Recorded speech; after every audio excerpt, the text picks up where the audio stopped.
everyone, and good morning. Thank you. We got it. So you just received a message that this meeting will be recorded, and just click that you agree to that. I'm very excited to see that so many has joined us here today from so many different countries, backgrounds, time zones, and with different affiliations. So thank you all. Many of us are back in our offices after the COVID restrictions, for good or for bad. We have become very accustomed to joining meetings and discussions very early in the morning or late nights. So again, thank you very much for being here with us today. Before I even get started of introducing myself and this event, as again, just to remind you that this meeting is being recorded. And if you go down to the bottom of your screen, please, you can just be aware that this meeting you have simultaneous translations in English, French, and Spanish, and you can pick your preferred language there. And if you have any problems, please just let us know in the chat, and the backup team, Regine and Mikael and others from the GEF Secretariat, will be able to help you if you have any problems with that, or if you have any problems with anything, or hearing, or any other problems.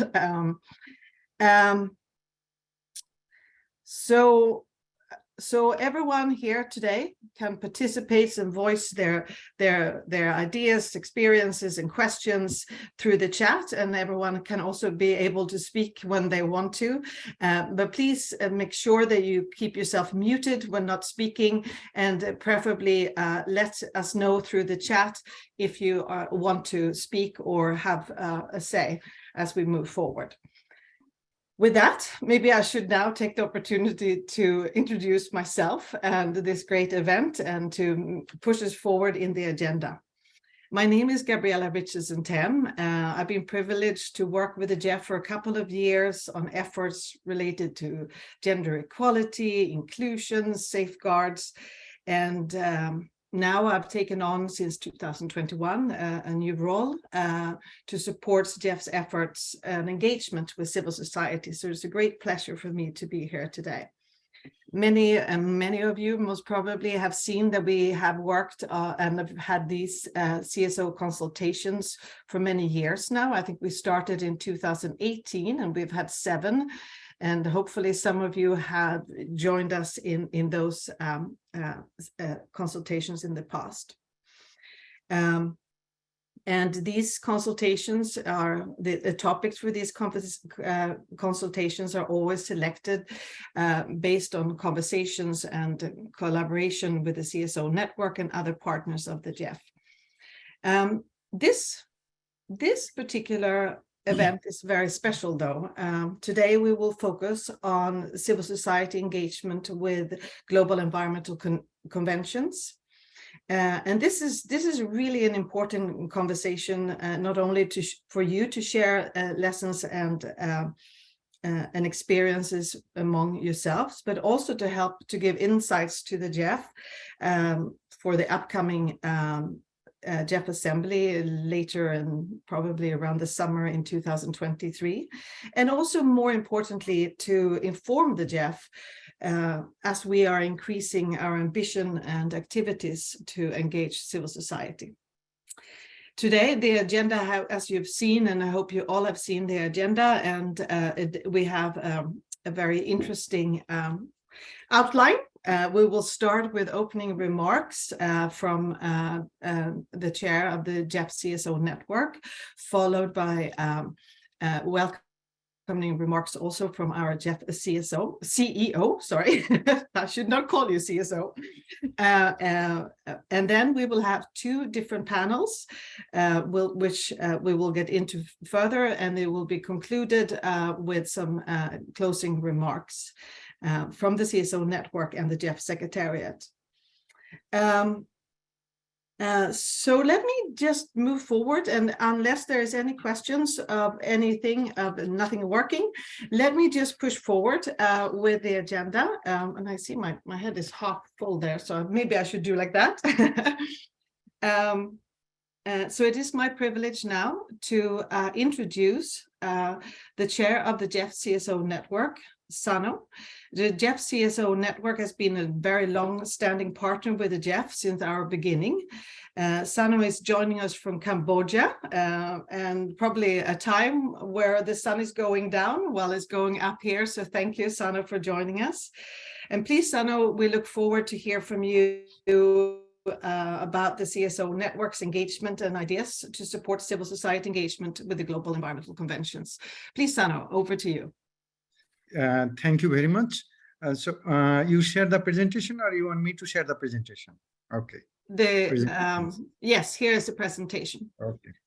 Very good morning, good afternoon, good evening to all of you, and good morning to the CEO of the GEF family, and the GEF Secretariat representatives, GEF CSO network representatives, technical experts, panel members, and World Bank representatives, and the people who make this meeting happen today.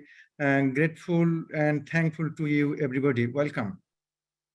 So today, as Gabriela told, that today this consultation is something very outstanding.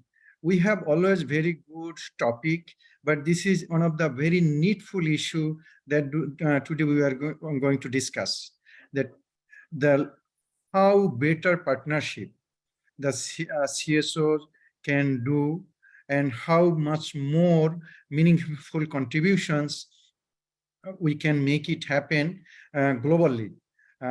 So GEF opened its doors for the civil societies to contribute, to add values, and to complement in the efforts and in the investment of the GEF. So with this great expectation, I am again thankful to you for giving this opportunity to the GEF CSO network, and inviting all the civil societies globally to participate in this meeting. Thank you very much. So the next slide, please. So we will have only 3 slides. We are not going for a long discussion, but only a few key points. Like let me share you about the GEF CSO network, how we come today here. You know, it was established in 1995, and the key objective was to facilitate civil society's inputs to the GEF governance. And we have currently 538 members. The number keeps increasing under 16 regions. And we contribute to the GEF policy, architectures, and implementation programs and projects, and monitoring and evaluation. Civil society, we participate in the CSO consultations, like this is a consultation. And we have diverse expert groups in the panel members, and they will share their experiences, and they will share their recommendations, how better we can make our partnership stronger to the GEF. We participate in the GEF Council, and that happens every 2 years, and where civil society from the GEF CSO network, and also the CSOs, they are not members, everyone have the opportunity to participate. GEF Assembly, that is going to happen next year in Canada. Again, we welcome you to follow up so that you can try to participate. And GEF expanded constituency workshop that happens in the regions in different countries. Due to the COVID-19, it was slowing down, but now it is going to restart. We also work in the monitor and build capacity at regional, national level for CSO engagement in the GEF activities. You know, the GEF with 184 countries, and one country is also newly added, Qatar, I think. So 185 countries globally. So this is a very excellent platform where the governments, civil societies come and join. And one of the excellent thing who are new to this event today, I would like to share you. As for example, we talked about expanded constituency workshop that happens in the regions, where every country, they get one table to sit, and government officials and the civil society representatives, they sit together in the same table. That creates one very excellent opportunity to interact with the government representatives, and then share their ideas, their thoughts, and that brings them nearer to reduce the gaps. And I think this is one of the special opportunity for the civil societies to engage in the GEF CSO network and in the GEF architecture. So when the colleagues, CSO colleagues who are not yet the member but participating, please you join us, and you can keep us following, so you can try to get the opportunity. We explore more opportunity to engage with the GEF, evolving the context of civil society roles in the process of multilateral environmental agreements, most important part, and its engagement in comparable organizations. So there are many activities are going on under different agreements. So this is one is relating to multilateral environmental agreements. So how we can engage there, and how we can work more there in a meaningful way, that we have to explore. We appreciate the recent collaboration efforts happened between the GEF CSO network and GEF Council, GEF Secretariat. It was really very good.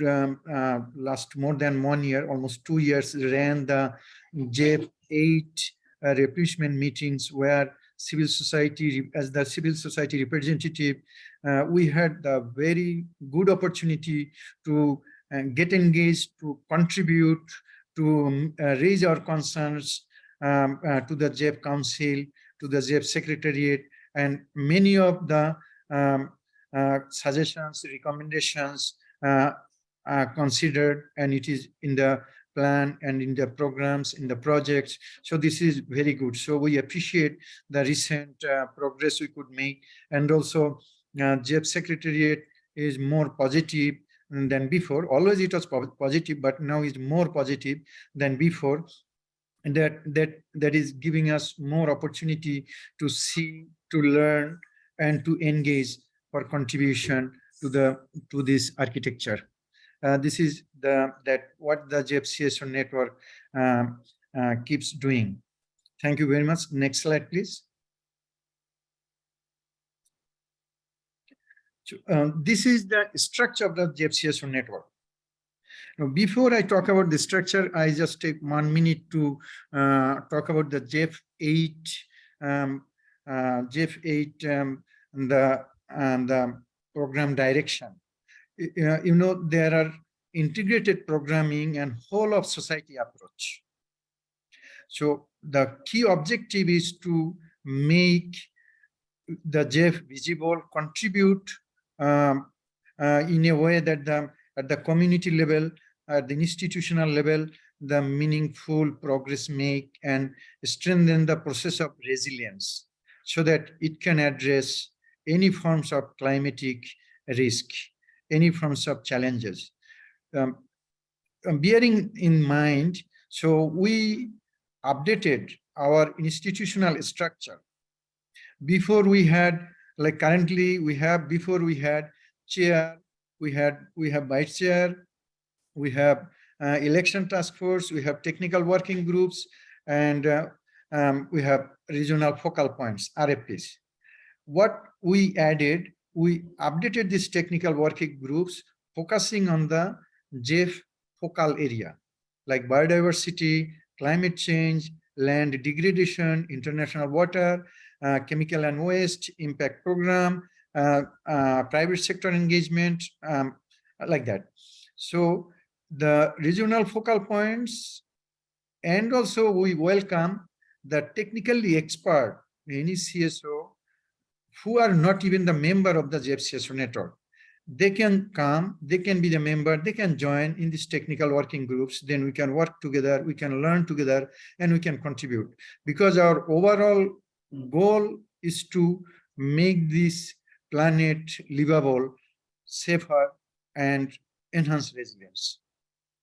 So for that, we have this technical working group, because if we want to contribute, first we need to be empowered, we need to build our capabilities so that our contribution can add higher values.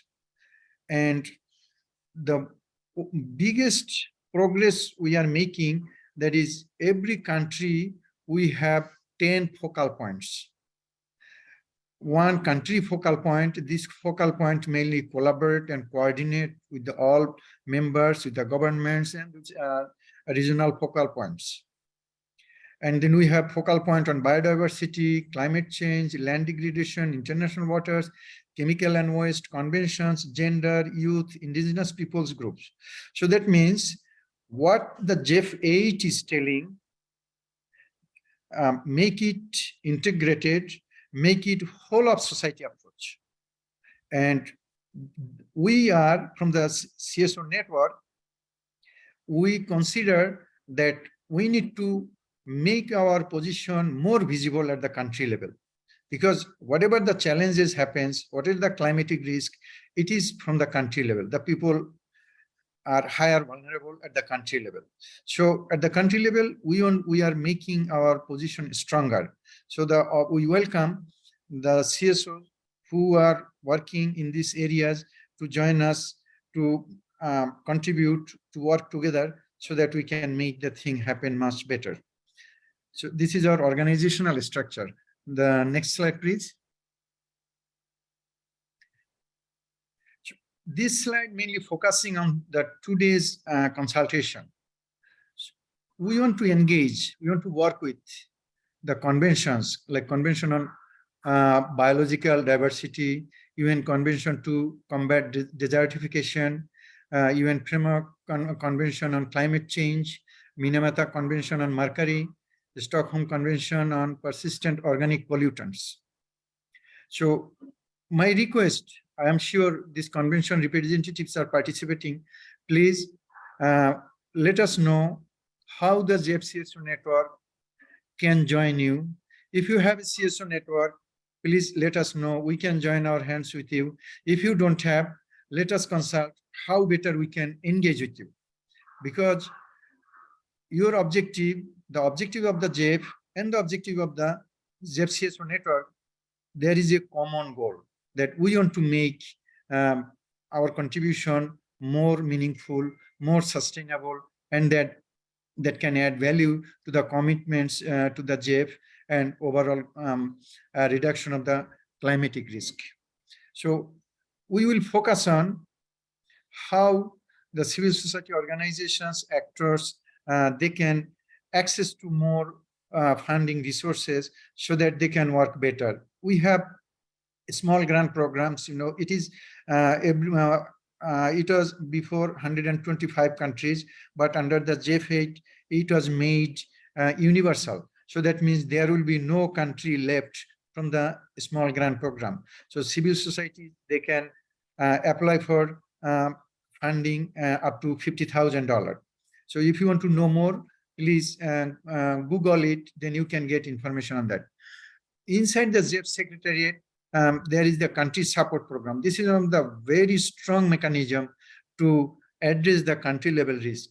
So the GEF CSO network is strongly interested to participate in this program. And we talked about the multi-stakeholder dialogue platforms, where the country support program used to do the national dialogues. So this one, if possible, GEF CSO network want to contribute here, where government, civil society, private sectors, and all types of experts, other donor agencies, they will participate at the country level, and annual consultation will be taken place. And we earlier we talked about, again we are telling, like the monitoring and evaluation there can be quantitative and qualitative scorecard to see the progress and to engage the people who can engage where.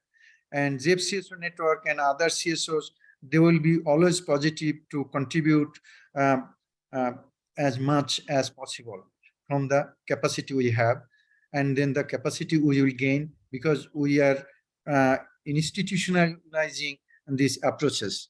We want to complement to the windows to support the civil society through the HGP CSO initiatives, microfinance initiative, and challenge program. So there are new updates of the HGP. So today at 2 o'clock, at 2 o'clock, it is my time, 2 in the morning, 2 to 3 in the morning.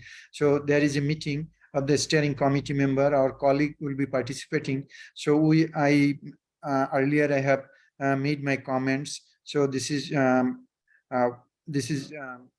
another opportunity where the CSOs can learn and get in.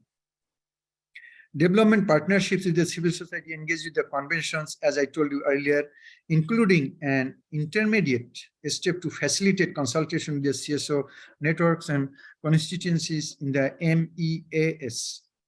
So here I earlier told that we want to engage and we want to be connected with the all the conventions above, and please let me know or let our GEF secretariat know, or our GEF or our GEF CSO network secretariat know how better we can engage with you.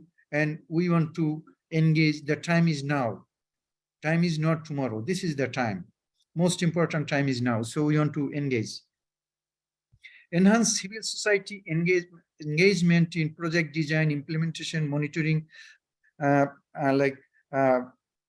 every part of the project where we have the capacity and we can engage, we can contribute. And particularly the country engagement strategy need to be developed where we have, and where we don't have, need to be developed where we have can be updated, so that there is a defined roles and responsibilities for the CSOs. Because if there is no defined roles, if there is no defined responsibilities, then there is no opportunity to bring the network or CSOs to make accountable. So to make accountable, we need to have that very concrete role and responsibility so that we can make our visible presence. Strengthening broad society engagement in the GEF Council, Assembly, relevant events through the both through the CSO network and broader engagement with other CSO actors and networks. So we will work together with other CSO networks, and we will see where the opportunity is. We have technical working groups. Who is expert there, he or she will join there, and then we will work together so that the commitment of the GEF 8 integrated programming and whole of society approach, we can make it visible. Thank you. Next slide, please. I think this is the last slide. Based on all the discussions, presentation, what we made, what now we want to do? The first, we want the GEF CSO network as a formal organization to make stronger voices, add higher values, and complement in the GEF policy architecture and investments. Because if we don't have formal organization, there are a lot of limitations. So we want to overcome these limitations. There is opportunities inside the GEF and outside the GEF. So we can harvest, we can connect, we can coordinate, because we have identity. We can do that. So this is one of the things that we want. Second, strengthen its technical capabilities at global, regional, and country levels. So if we want to contribute, we need to learn. And you know, the total environmental system is really very complex. If you go to the GEF Council meeting is starting next week, if you see the documents, then you will understand. You need time to go through. So we want to do that. To make it happen, we need to empower our regional focal points, because coming and going, so the new focal points, they need to be empowered, they need to be supported so they can contribute more. We have technical working groups, as I have presented earlier. So we need to empower them so that they can be real contributor to the technical fields. And we have country focal points. Every country we have 10 focal points. And we need to turn these focal points to resourceful focal points. Because if we don't empower them, then they cannot make meaningful contributions. These 10 focal points are grown up from 10 background, 10 diversities, 10 ambitions, 10 environment. So if we want them to contribute to a common goal, then we need to empower them to that particular goal. So this technical capabilities strengthening is very much urgent for us. Next is explore robust ways to engage in the processes of MEAS agreements at the national level. Why at the national level? Because whatever the thing is happening, whatever the risk is coming, whatever the challenges are facing, it is at the national level, at the country level. So we need to engage our civil society colleagues at the country level. We need to bring them together so that they can contribute and they can work. Strengthen the partnerships with the governments in facilitating multi-stakeholder dialogues at national and local levels. This is a recommendation. This is the part of the. This is a recommendation of the country GEF program strategy, that there should have the multi-stakeholder dialogue platforms, and we also recommend the same. So this national level, there can have the multi-stakeholder dialogue platform, and every community, it can have the local dialogue platforms, because the main risk at the community level, not at the national level, but national level is the one where they can facilitate, they can learn, they can exchange, they can coordinate, they can empower, they can support. So we need to have the national level, these dialogue platforms, and at the local level. What the civil society network can do, GEF CSO network can do, they can facilitate, they can work with the governments, they can coordinate with the GEF secretariat, and they can establish it, they can make this platform vibrant, and that will add value to contribute to achieve the objective of the GEF 8, to contribute to address the risk, to engage, to empower, to facilitate the processes under these platforms, so that it disseminates immediately every part of the country, because today is the time for making everything fast running because of the digital transformation and progress. We want to collaborate with the country support program to make this country a multi-stakeholder dialogue platform happen, because under the country support program, there is the national dialogues. So we have idea earlier we presented that we can make all the countries, recipient countries, to have these multi-stakeholder dialogue platforms, because we have this capacity, we have these resources, and we want to top up these values. We want to work with the small grant program. I am very happy to share that earlier, the small grant program global manager, we had a meeting. She positively responded that at least one funding support for the network can be made at the country level, and that can add value to empower the focal points and others. So this is very positive support from a small grant program. We appreciate. We have also LDCF and SCCF funds. This is another good news, that we had consultation with the LDCF and SCCF funds, and they are also highly interested to support the GEF CSO network and other CSOs to contribute into their initiatives. So the engagement of this network with these funding opportunities will be adding higher values. Here, we had some more addition, but this presentation is not showing, so I am sharing with you. So our contribution should include the environmental or climate education, because if we want to see the long-term impact, then we have to go to the education sector.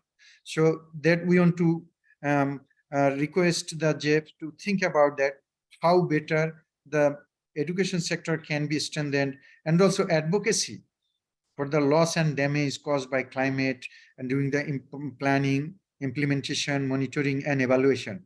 Because loss and damage is another big issue where stronger advocacy need.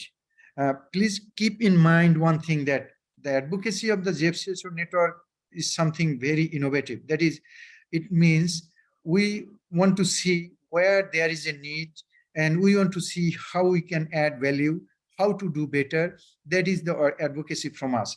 It is not that we go to find the fault and then we cause difficulties. It is not. Our strategy, where to contribute based on the need, where to add values based on the need, where to support based on the realities. So that is the level of and a process of advocacy GEF CSO network considers. So we want to do this advocacy for this loss and damage, so that it can contribute meaningfully.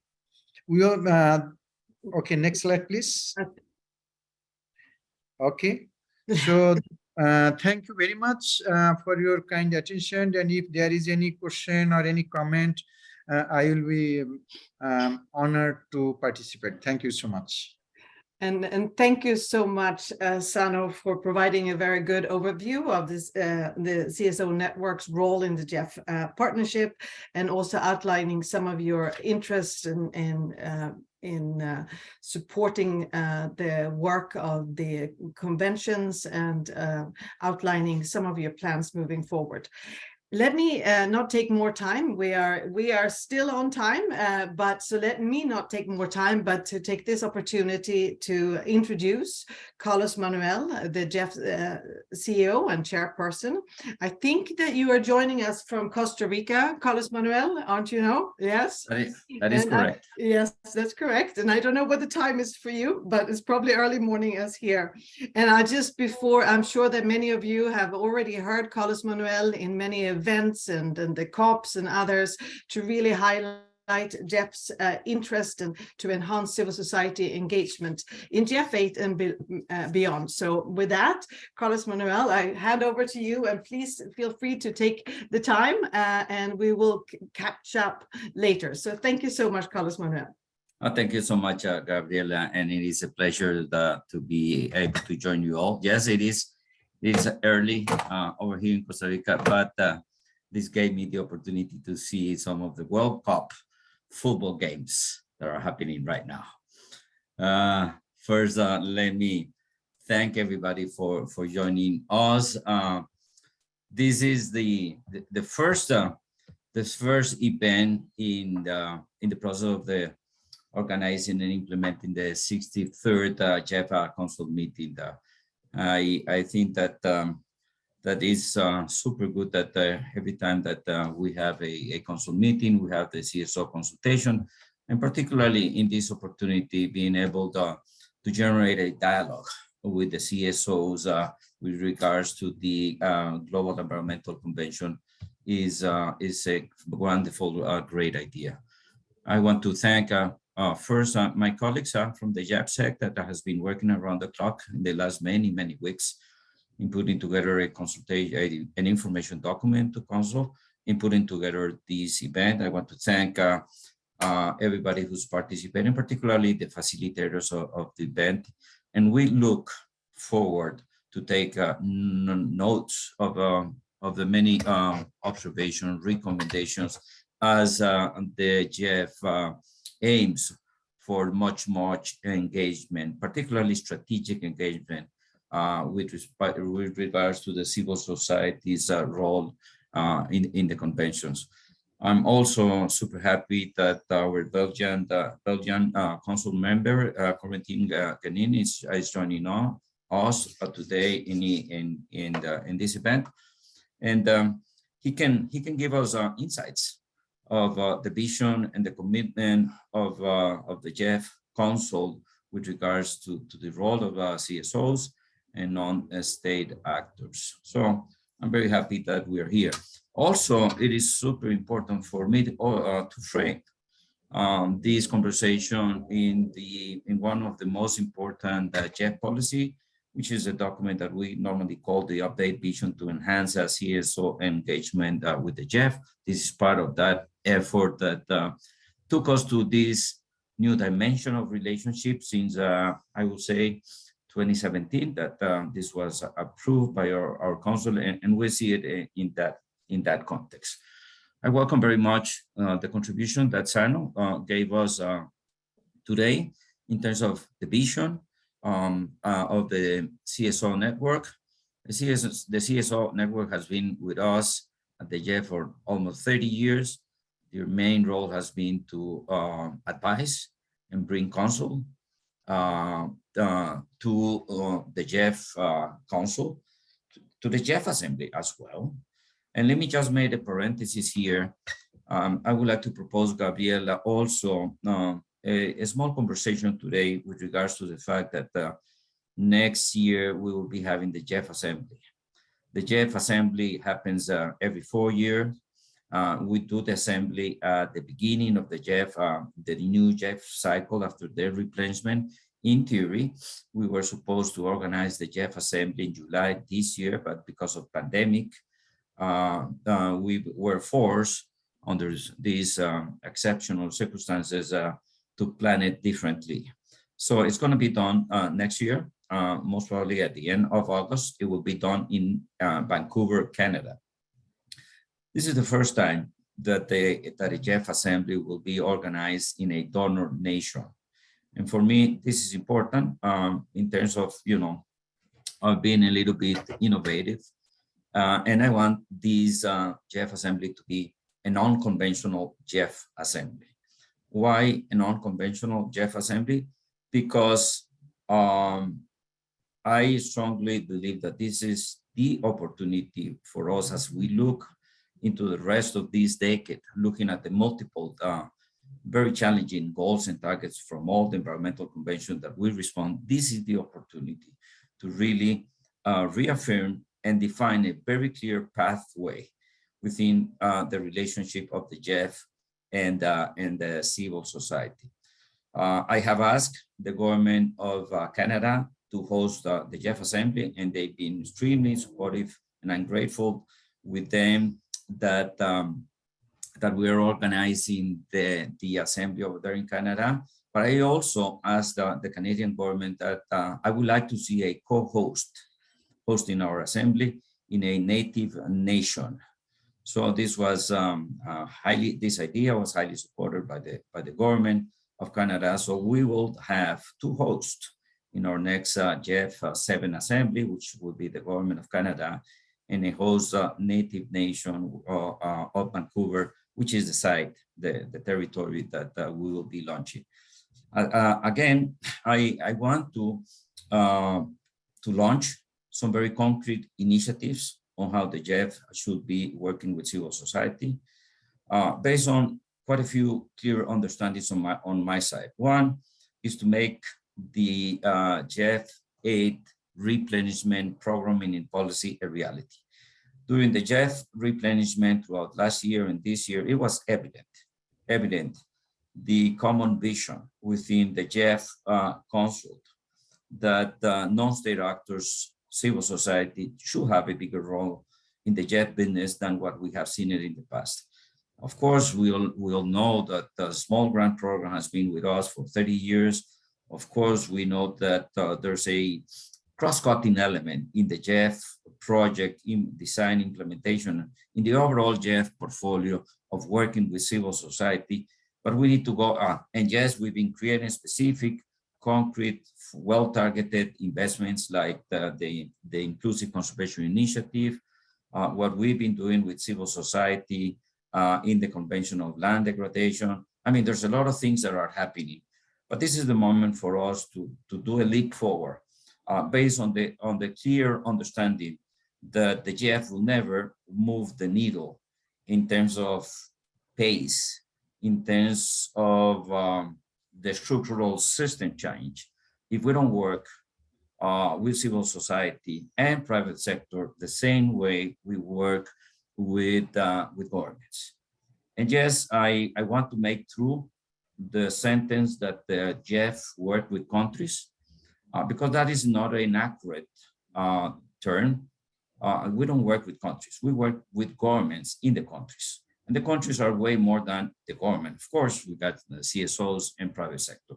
So the GEF needs to move towards a more comprehensive approach in how we work with non-state actors, not because we are convinced from a technical point of view that investing more strategically with larger financial support will help the GEF comply with its mission and the mandate of the council.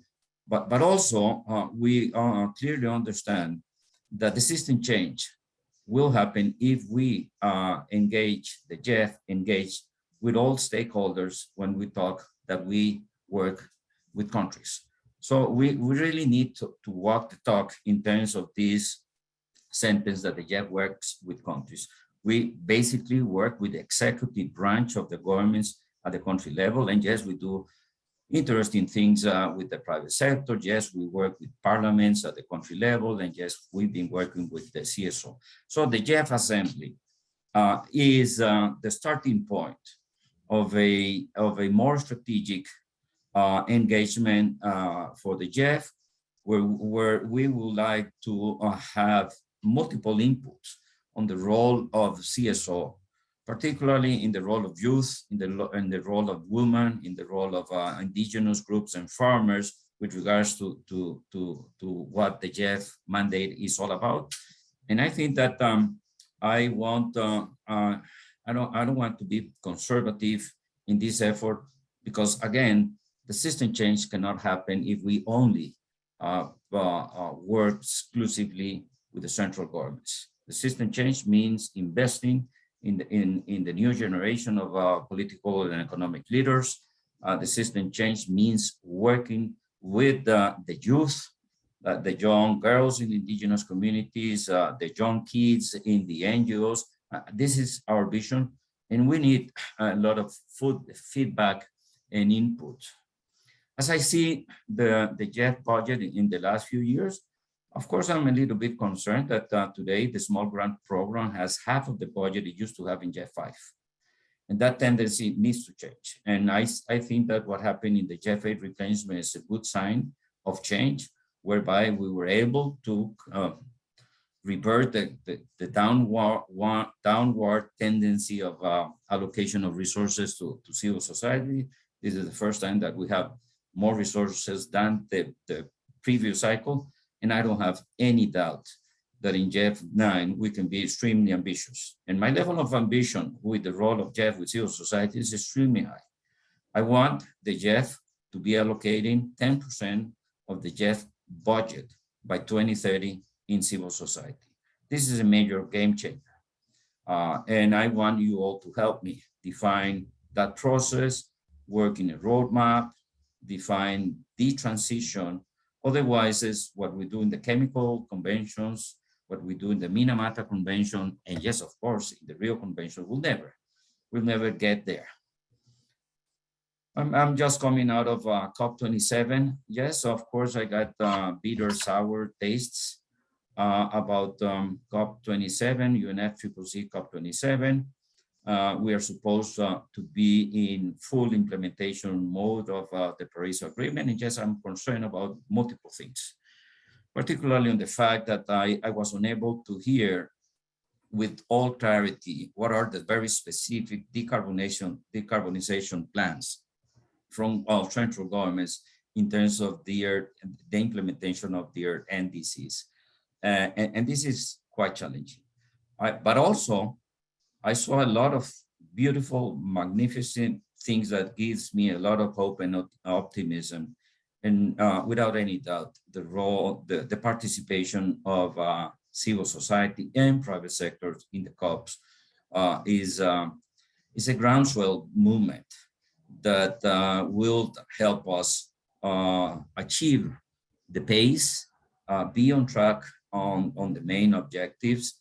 And I'm totally conscious about all the multiple limitations that civil society, non-state actors do have to participate in the conventions. The event for today will complement a previous CSO consultation that we did previously in helping us really understand what are the specific needs non-state actors has to participate and contribute in the overall goals and targets of all the conventions that the GEF works with. We need to really understand that. We need to really understand who is who and what is what at the level of the civil society role. And I strongly believe, based on this ongoing experience with the civil society within the Land Degradation Convention, that there's a lot that we need to learn. When I was attending the COP15 in Abidjan, I had a very interesting exchange with civil society in the context of a project, an MSP that we're working with them that aims to multiple elements.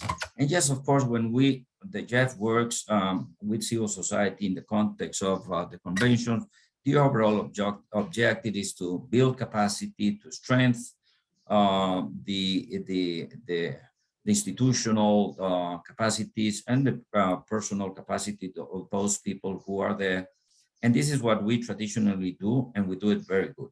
But we need to go way beyond that. The GEF has a very, very clear interest in training the future negotiators, with future negotiators, which will be in national delegations or in other kind of delegation, as the role of non-state actors increases around all the different conventions. But also, we're also very conscious on the fact that civil society has limited funding to basically participate in the conventions.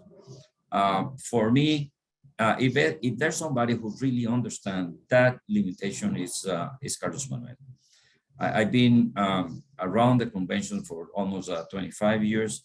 I've been on both sides of the sidewalk. I've been, head of delegation from governments. I've been on the civil society groups attending the conventions, and I know the huge limitations. So in the context of providing financial support to develop better capacities, to train more people, to assist CSOs, I'm also very conscious on the fact that the CSOs need financial support for traveling, for lodging, for per diem. I mean, the very basic elements to participate. And I'm not afraid to do the effort that needs to be done so the GEF can become a strong strategic ally of CSOs in the context of the conventions. We need to do a work that goes through the convention secretariats. We need to work with the formal CSO stakeholders within the conventions, and working with the secretariat will help us. The financial circumstances for civil society are huge, and not just for civil society. I was super concerned when I went to the chemicals BRS COP in June in Geneva, and I saw a lot of empty spaces in the room whereby many national delegations were not able to participate because they were not able to have funding to attend the conventions. In next week council meeting, I will be presenting a set of ideas and concepts around this new country engagement strategy that aims to support strategic financial support to CSOs, operational GEF, operational focal points and delegates, which is a small amount of budget and resources. But from my political point of view, I think it is a breakthrough in what the GEF has done. In the context of a post-COVID reality, developing countries are going through very difficult times in terms of budget cuts, in the ministries of environment, in the ministries of agriculture. Governments has been having a huge fiscal deficit, and just of course the debt becomes a huge burden on the finances, and the GEF cannot be distant or see this without any interest at all. So I look forward for this consultation today. I would like to invite you all to follow up very closely the GEF Council meetings. There's a lot of very interesting decision-making processes, reports, and yes, of course, very interesting exchange. Coming out of COP27 and looking into COP28, I think that it was evident, without any clue, evident, that the role of non-state actors will increase and must increase. Otherwise, as we won't be in track with the 1.5, we won't be in track for the need for adaptation, and the role of the GEF is critical. This consultation, today's consultation, will help us to really understand the precise niche that the GEF needs. And yes, of course, Gabriela, Susan, please highlight the importance of the GEF Assembly. The Canadian government has indicated me that if we want an unconventional assembly, it should gravitate around non-state actors. And I fully agree with the Canadians' position, vision, and expectation for the next GEF Assembly. I would like to invite everybody here to help us make the GEF Assembly an unconventional assembly where we will position the CSO's role in the context of the GEF business, so we can be able to generate a system change, be able to provide support to all parties within all the multilateral environmental agreements. So thank you so much, Gabriela, and thanks everybody. I wish you all a very successful event, and I'll be here following the CSO, as I see Costa Rica playing against Spain in the World Cup. So I will have one eye on this screen and the other eye on the football. But I'm super delighted and grateful that I have the opportunity to be here. And with this, we will formally launch the 63rd Council meeting. And I'm super delighted that we do this with this CSO consultation. Thank you so much, Gabriela. Over to you. And thank you so much, Carlos Manuel, for outlining your vision and ideas for enhancing GEF's engagements with civil society. And we heard you in terms of, and hopefully we will have more opportunities during these consultations to really focus on ideas, how we can really make the GEF Assembly next year focus on civil society and engagement with civil society. And I'm sure that as we go into the panels, we will have more opportunities to hear from panelists and participants on what we can do better. Also, I took from your points that this is very good opportunities for the GEF Secretariat and our council members to hear from civil society on their needs and their insights and challenges and opportunities that we can engage them further in moving forward. So with that, I just want to say, and we just looked, I think we have almost close to 140 participants at this point. And we also have actually some of our GEF Council members here. And maybe we could take this opportunity to invite one of our GEF Council members to reflect a little bit on this consultations. Coratine Janine, I think you are there, and he is our council members from Belgium. Are you there still and able to join us?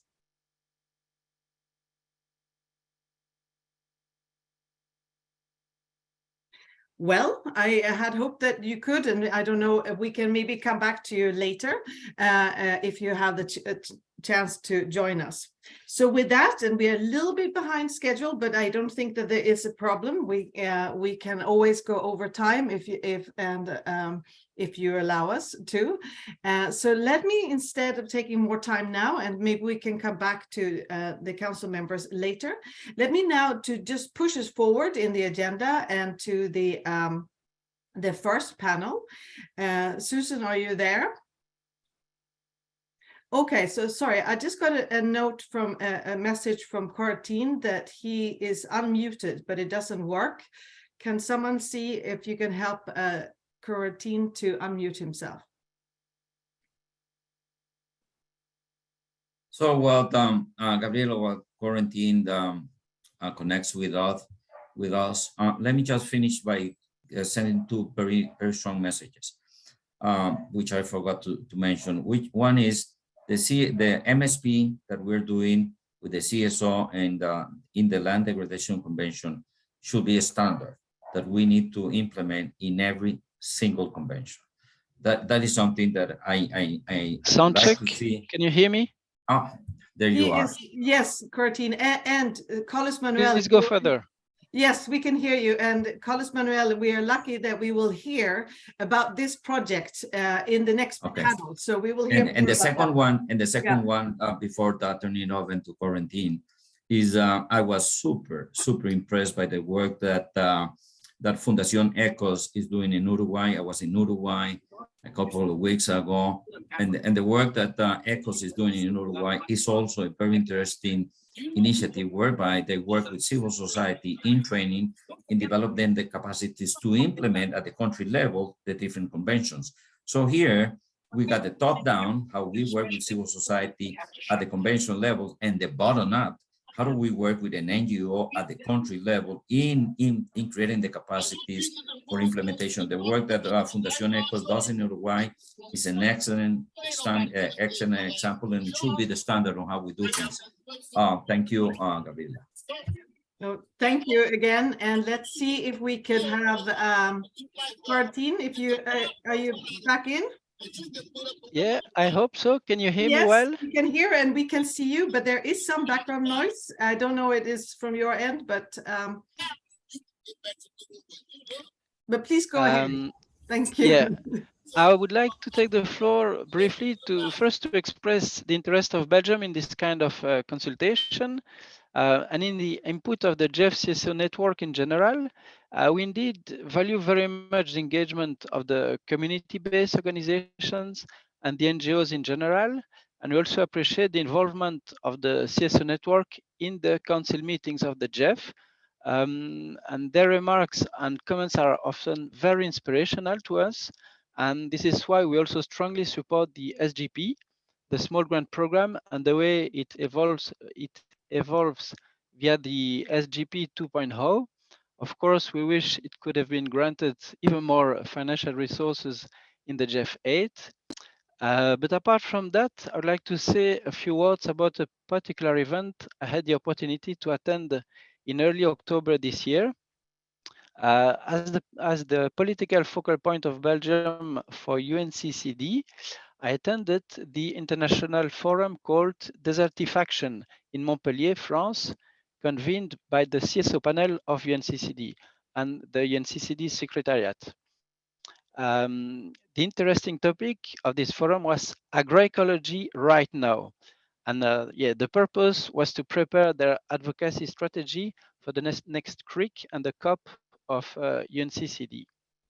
So once again, I could witness, sorry, the great capacities, the dynamics, and the expertise of the CSOs, all these academics and the peasants organizations to showcase the added value of agroecology to address land degradation and to boost the soil fertility of productive landscape.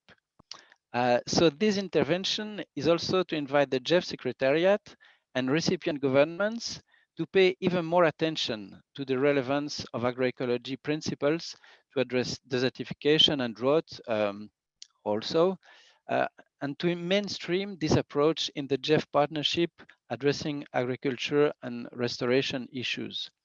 I personally hope that the FOLUR integrated program and other full-size programs will be able to draw concrete inspiration from the agroecology principles.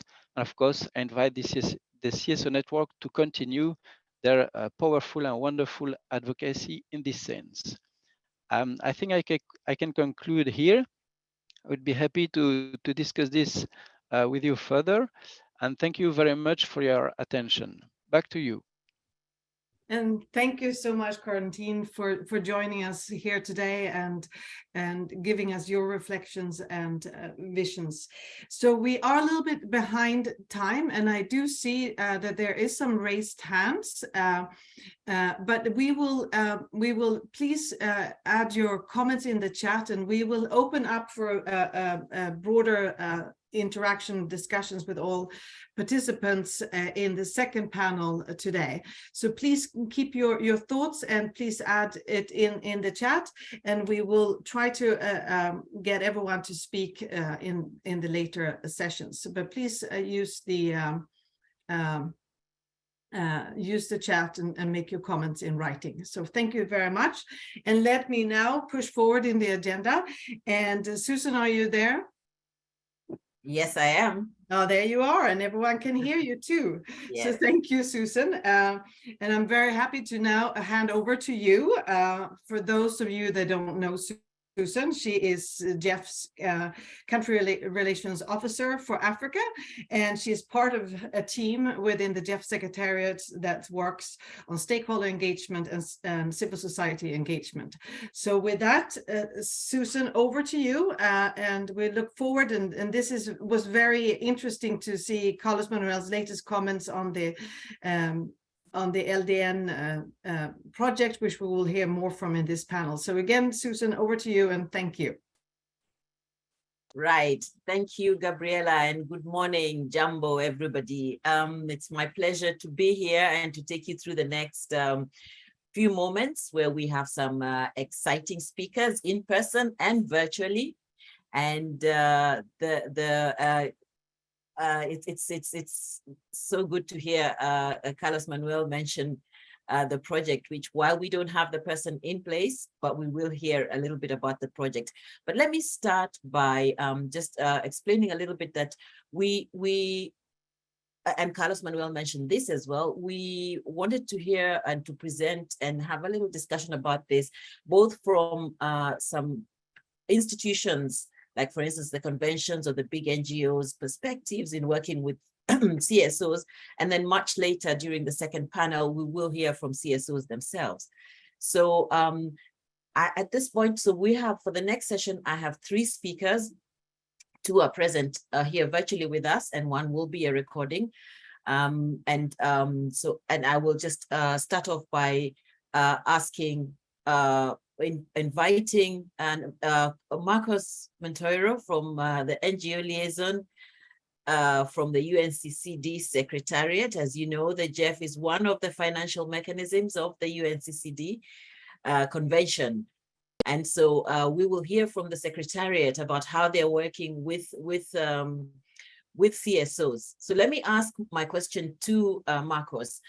And I'll dig right in and ask, how does the convention secretariat work with CSOs to support their participation in the processes of the convention, including participation at the COPs? Marcos. Thank you so much, Susan, and thank you so much also, Carlos Manuel, and the colleagues of the GEF Secretariat for giving us this opportunity to present a bit the work that the UNCCD is doing to engage and in a meaningful way the civil society organizations and non-state actors. I just came back from COP27 as some of you.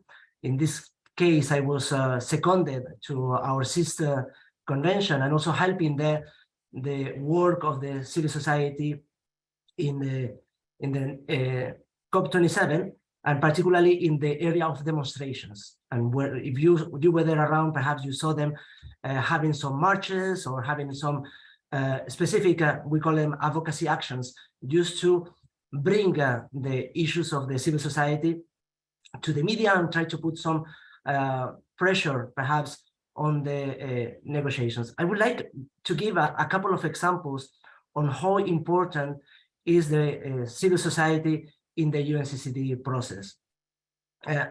If you look at the convention itself, there are several specific articles that they are focusing on the work of the non-state actors. But also in the conference of the parties itself, the parties decided to provide, to give a 2.5 days open dialogue session in which the civil society decide everything from the topic that is going to be discussed and how this is going to be done. And it's within the official program of the convention. So we have 6 UN official languages, and the civil society are preparing the agenda for this. One of the examples I want to bring to you, and I think I can do it already because the crime has prescribed, is our former executive secretary, which was also former CEO of the GEF, Monique Barbie. She was with what we have the CSO panel, and then afterwards I will mention what is the CSO panel. As representatives from each one of the regions of the convention, sat with them. It was, I would say, 6 years ago, and I told them, honestly, I don't understand why this convention is talking about land, but there is no mention at all about land rights, land tenure, and how women can access to the land. Immediately after this CSO panel, the 5 members started working together, gathering also inputs from the rest of the constituencies. They engage even with some financial support that was provided with McGill University in Canada, tried to get some elements and arguments. And from that point, they start working together in the open dialogue sessions, in their advocacy work, and managed by COP14 to get the groundbreaking decision on land tenure that is helping to mainstream tenure in the work of the convention to achieve land degradation neutrality, and at the same time bringing the elements of the VGET, the voluntary guidelines on responsible tenure of land, into the implementation of the convention. That was a COP14. Now we are moving into the implementation phase, and we have already been discussing with Jeff and other colleagues to see how tenure could be mainstream in investment in when we are talking about land protection, land rehabilitation. This is just one example on how the civil society have been capital in shaping even the agenda within our convention. Similar, I can say with climate change, because I was there also present. We had the subsidiary bodies held here in Bonn. I was also seconded to my sister convention, and there was some advocacy action on loss and damage. If you saw what happened before, loss and damage was not high in the agenda. There were several activities that were pushing for loss and damage. One of them, they catch the attention of the COP president, which was passing by there, at that time he was designated the COP president of Egypt.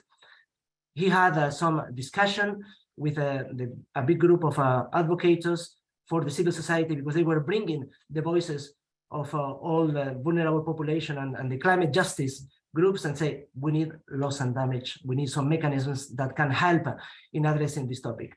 As you could see, one of the main results that came there is the establishment of this fund that will be supporting the countries. So these are 2 examples on the importance that the civil society can play in the multilateral environmental agreements.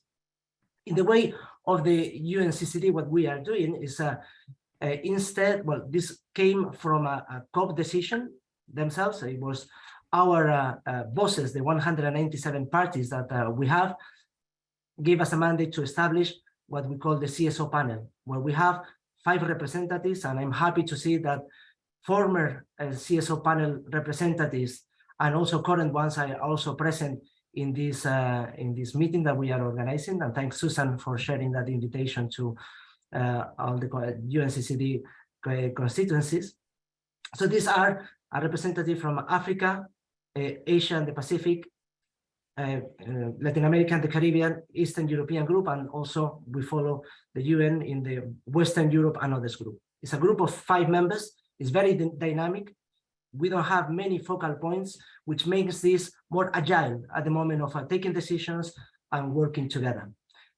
Thank you. I'll stop you there because I think we could talk about this, bringing all the conventions, talk about this. It's a full topic actually for its own webinar, literally. But I'll stop you there because we are running a little late, but I would really like for us to hear from the others. So as I'm introducing the next speaker, Marcus, I'll come back to you. Can we have the video of the recording from Bora?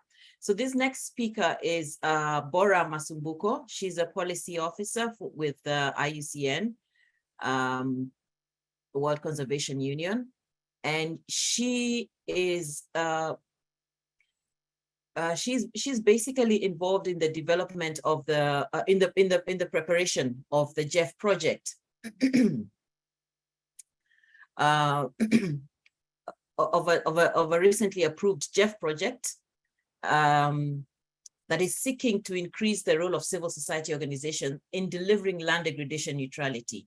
Carlos Manuel mentioned this, and we thought it would be good to hear from IUCN. The project is to be submitted for approval, but it is currently under development, and Bora will tell us a little bit about the project.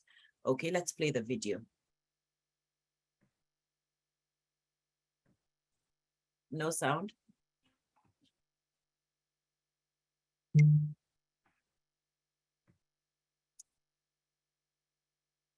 I don't know if it's only me, but we cannot hear it. No.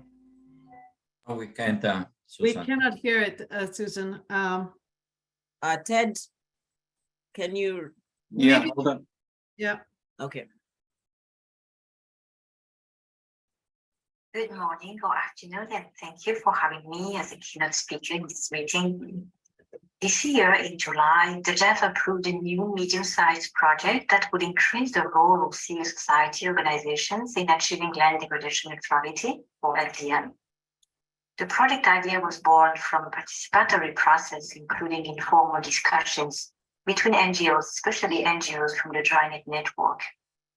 This process built on observations made during the UNCCD Conference of Parties and other LDN events. Then the UNCCD Civil Society Organization panel, or CSO panel, was established to promote and ensure the active participation and engagement of civil society organizations in the implementation of the convention and in the COP negotiations. So the project will also strengthen this network. Finally, the GEF proposed that IUCN implements this project for several reasons, including the long-term partnership with the GEF and comparative advantage as a GEF agency, IUCN previous commitment with the GEF on earlier target setting project, and the IUCN role with engaging the civil society.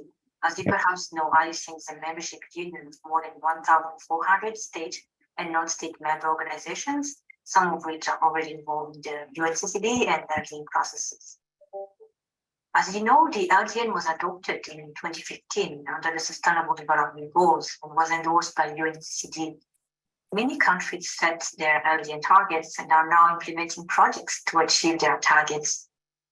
However, many actors and civil society organizations have expressed concern about an LDN implementation approach that is not a multi-stakeholder approach, also considering the development of the LDN funds and the potential role of the private sector that could potentially lead to land rights issues with indigenous people being dispossessed of their land, for instance. CSOs believe that if we want to achieve LDN, we need to mobilize civil society organizations, especially people that work on the ground. And CSOs have the capacity to mobilize such actors. For CSOs to be able to do that more efficiently, we need to increase their capacity to influence LDN. And this is what the project is about. The idea is to equip the CSOs with the tools to increase their role in promoting adherence to LDN principles and deliver LDN projects at national and local levels. The project will develop training packages around LDN principles and processes applicable to a wider range of civil society organizations. Thematic issues may include land tenure, for instance, or monitoring and evaluating LDN, or developing business plans for LDN actions. The project will also facilitate South-South LDN learning exchanges with a wide range of stakeholders, including smallholder farmers, youth, women, and indigenous people. The objective is to strengthen at least 200 CSOs in the 5 UNCCD regions.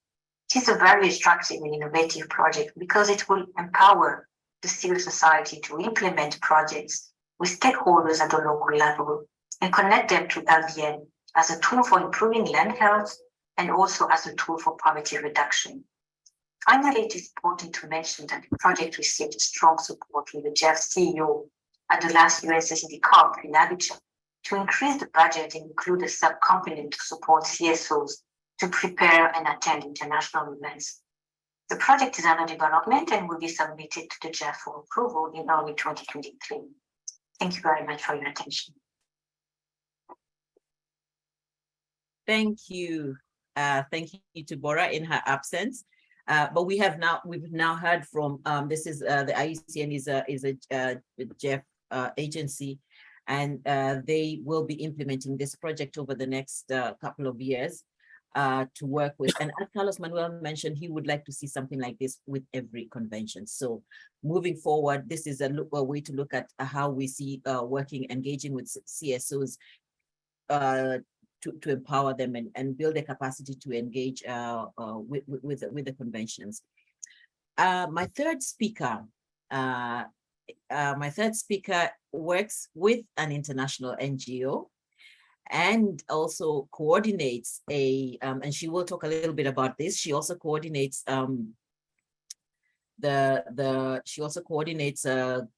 global the Zero Mercury Working Group.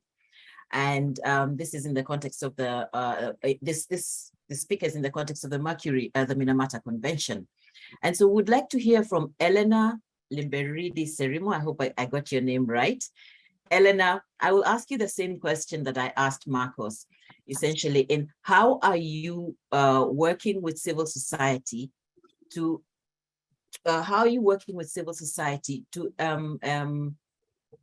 empower them to take part or to get involved in the various processes of the convention, including any support that you might be giving them for attending the COPs.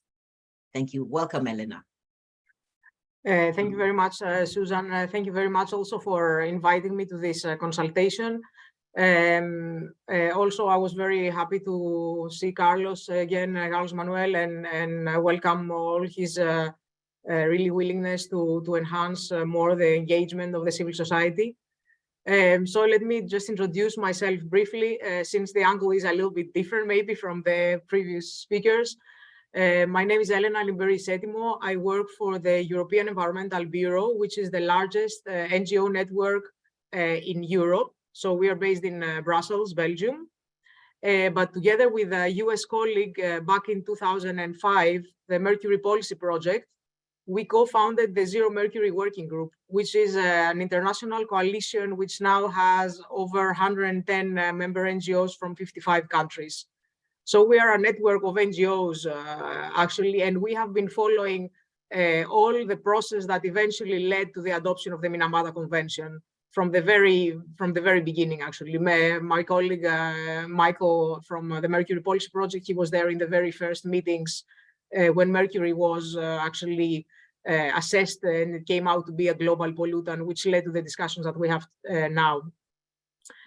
So our aim, the aim of our work is to reduce and where feasible, eliminate mercury supply, use, emissions, exposure, and support the implementation of the Minamata Convention. And as I said, we've been following this from the very beginning. So our work is like two-pronged. From one side, we follow all mercury-related legislation also at EU level, since we're based in Brussels, but also at the Minamata level, following the COPs, subsidiary bodies, and also the UNEP Mercury Global Partnership. But also, as you said, Susan, we are trying to find resources and fund and support NGOs in developing countries, which actually assist their governments to put in place the provisions of the convention. So at the very beginning, we've been funding around 5 projects per year since 2005 in over 30 countries. At the beginning, it was awareness raising. It was different projects that were feeding into the work that we're doing in the negotiations. And then in the most recent years, we're trying to focus on, as I said, on implementing the convention, phasing out mercury-added products in particular, and also reducing and eliminating the use of mercury in artisanal and small-scale gold mining. So also the NGOs indeed are supported to participate in different regional meetings at the COP and other relevant meetings which are taking place. And of course, through these projects and through this work, at the same time, we're trying to build the capacity of these NGOs, the awareness raising, not only of the NGOs, but also of the governments, because the mercury issue and actually the chemicals issue and the mercury, they are somehow invisible. So this is one of my main points in general, that a general awareness raising is necessary at government and NGO level. Also, just to say that I think this consultation we're having in a way started when Carlos Manuel was in the last COP of the Minamata in Bali, and he gave us the opportunity to have a first chat with the GEF, with the NGOs who were there, and in a way we started partly this discussion. So I want to thank you for that. And also I want to mention that back in 2018-19, I think it was, we had a project, a partnership with the GEF Small Grass Program, where we conducted 3 training programs in 3 different regions, Asia, Africa, and Latin America and Caribbean, where we brought NGOs with expertise on mercury, but also NGOs with expertise in the SGP process. And the idea was to promote and see if we can have more mercury projects under the SGP. So we had very good participation, also many good collaborations continued. Some projects were initiated after that. But then indeed, I have to admit that I haven't seen the recent developments about the SGP under the GEF 8. But indeed, the feedback was that although there was NGO interest, sometimes the access to the funds was quite difficult. I mean, the NGOs from the ground, they were telling us that the opportunities were very much dependent on country-to-country basis. It depended on whether a country was an upgraded country or not. And also depending on the STAR funding, then the STAR funding was not for chemicals. So there were all sorts of issues which, if this can be eventually sorted, that will of course facilitate the accessing to these projects and these funds, which are really, really important. Also, we had the opportunity to participate in a meeting with the national coordinators of the SGP. And actually also there, it's very important what I said before, that the awareness needs to be raised, and also the country coordinators and the national coordinators who are sitting in the steering committees at national level, they need to be, of course, more aware about the chemicals and the mercury, because in many cases we had this feedback that the projects would be competing with climate and biodiversity, and then people will usually go for one or the other, or land degradation, and then the chemicals will be lost. So I think important to say also, which was mentioned by Carlos Manuel, and that's really welcome, that and by Marcos before, and thank you for that, that I think NGOs can play a really important role in assisting the governments, building the capacity, the technical knowledge, support in the negotiation, also in the implementation and the enforcement of the conventions, and also in the awareness raising and catalyzing discussions and cooperation for a better result. But indeed, the resources are not there in many cases, and the resources are needed also to participate in the conventions, but also to participate potentially in the GEF processes. And I have to admit that myself, I haven't been following those. There are NGOs in our network who have been following those more, but it's very, very difficult for us to focus in the convention, and also at the same time following the GEF Council and the Assembly. On the other hand, I welcome this enhancement of this engagement. So if there is a roadmap to be developed, this we would be happy to participate. And indeed, on something that Zano, I think, was also asking in the questions, I think there needs to be a link between the CSO network and the NGOs actually working the conventions and somehow to marry these forces, because this is where things need to come. This is where things need to come together. So I think, I don't know if I could stop here for this part of the question, and then we could come back with some other comments. Thank you very much, Susan. Indeed, thank you so much, Elena. You have raised quite a few points, and I do see my colleague Chiz, who is our main senior officer who works on and our engagement with the different MEAs. And I think while I know we're running out of time, and you have mentioned quite a few of the challenges that we do have. I want to come to Chiz, and I just wondered if Marcos, if there are any challenges that you in very, very, very briefly, any challenges or opportunities that you might want to highlight, just very, very briefly, please. Thank you, Susan. I think already Elena has mentioned some of them. Is of course the access, could be also the capacity building that can be given, and I think Natalie has shared some of the information that the civil society, they are trying to create capacity among themselves, but also if something else could be done separately, it will also assist. There are also another initiatives that are going around that can help, and I think also the project that the GEF project with the IUCN, the CSO panel, and the UNCCD Secretariat will be extremely helpful to bridge that gap and on the capacity at both levels. One is at the participation, when we have the participation at the COPs, where you need also the representatives to be able to bring the voices of those that they represent, but also in the intersessional, let's call it like that, period where the actual work at the national level is really needed, because they are,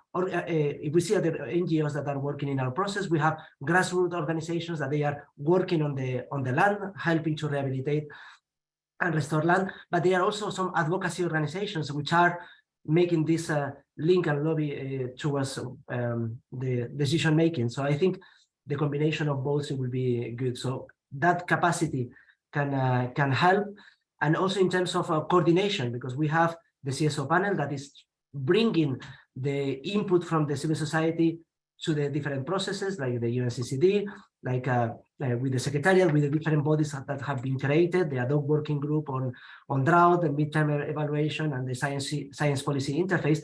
But to have this coordination, there is need for some additional support. I will stop here. Susan. Yes, thank you very much. Elena, anything to add, or you have already said quite a bit about the challenges? I mean, just to say that briefly, please. Yes, thank you again. In the early stages of the negotiations, I mean, the NGOs were getting also some support, to participate in the INCs, etc. And now, of course, in these recent years, this is not the case anymore. So this is, I think Carlos Manuel also mentioned that it's the actual participation, and then it is indeed the capacity building of the NGOs, empowering them to work also in the national level and follow the national consultations in preparation for the conventions. And then, of course, when we follow the COPs, there is intersessional work going on. So for this, sometimes you need experts, and it's impossible for one person to follow everything. So again, this is usually resources that come in, and they cannot also be foreseen in a way. Even when we're doing our fundraising, it's not easy to foresee what will happen in the COP and what will be the needs. So this type of funds can be easily available, and in a short period. This could also be very helpful to the process. And as these discussions are very expert, you need really experts, chemical experts, ecotoxicologists. So this, of course, will enhance the discussions, because these experts, of course, help also the governments, not only about the CSO participation, but as we know, the NGOs have been providing a lot of technical support to their governments in delivering certain things.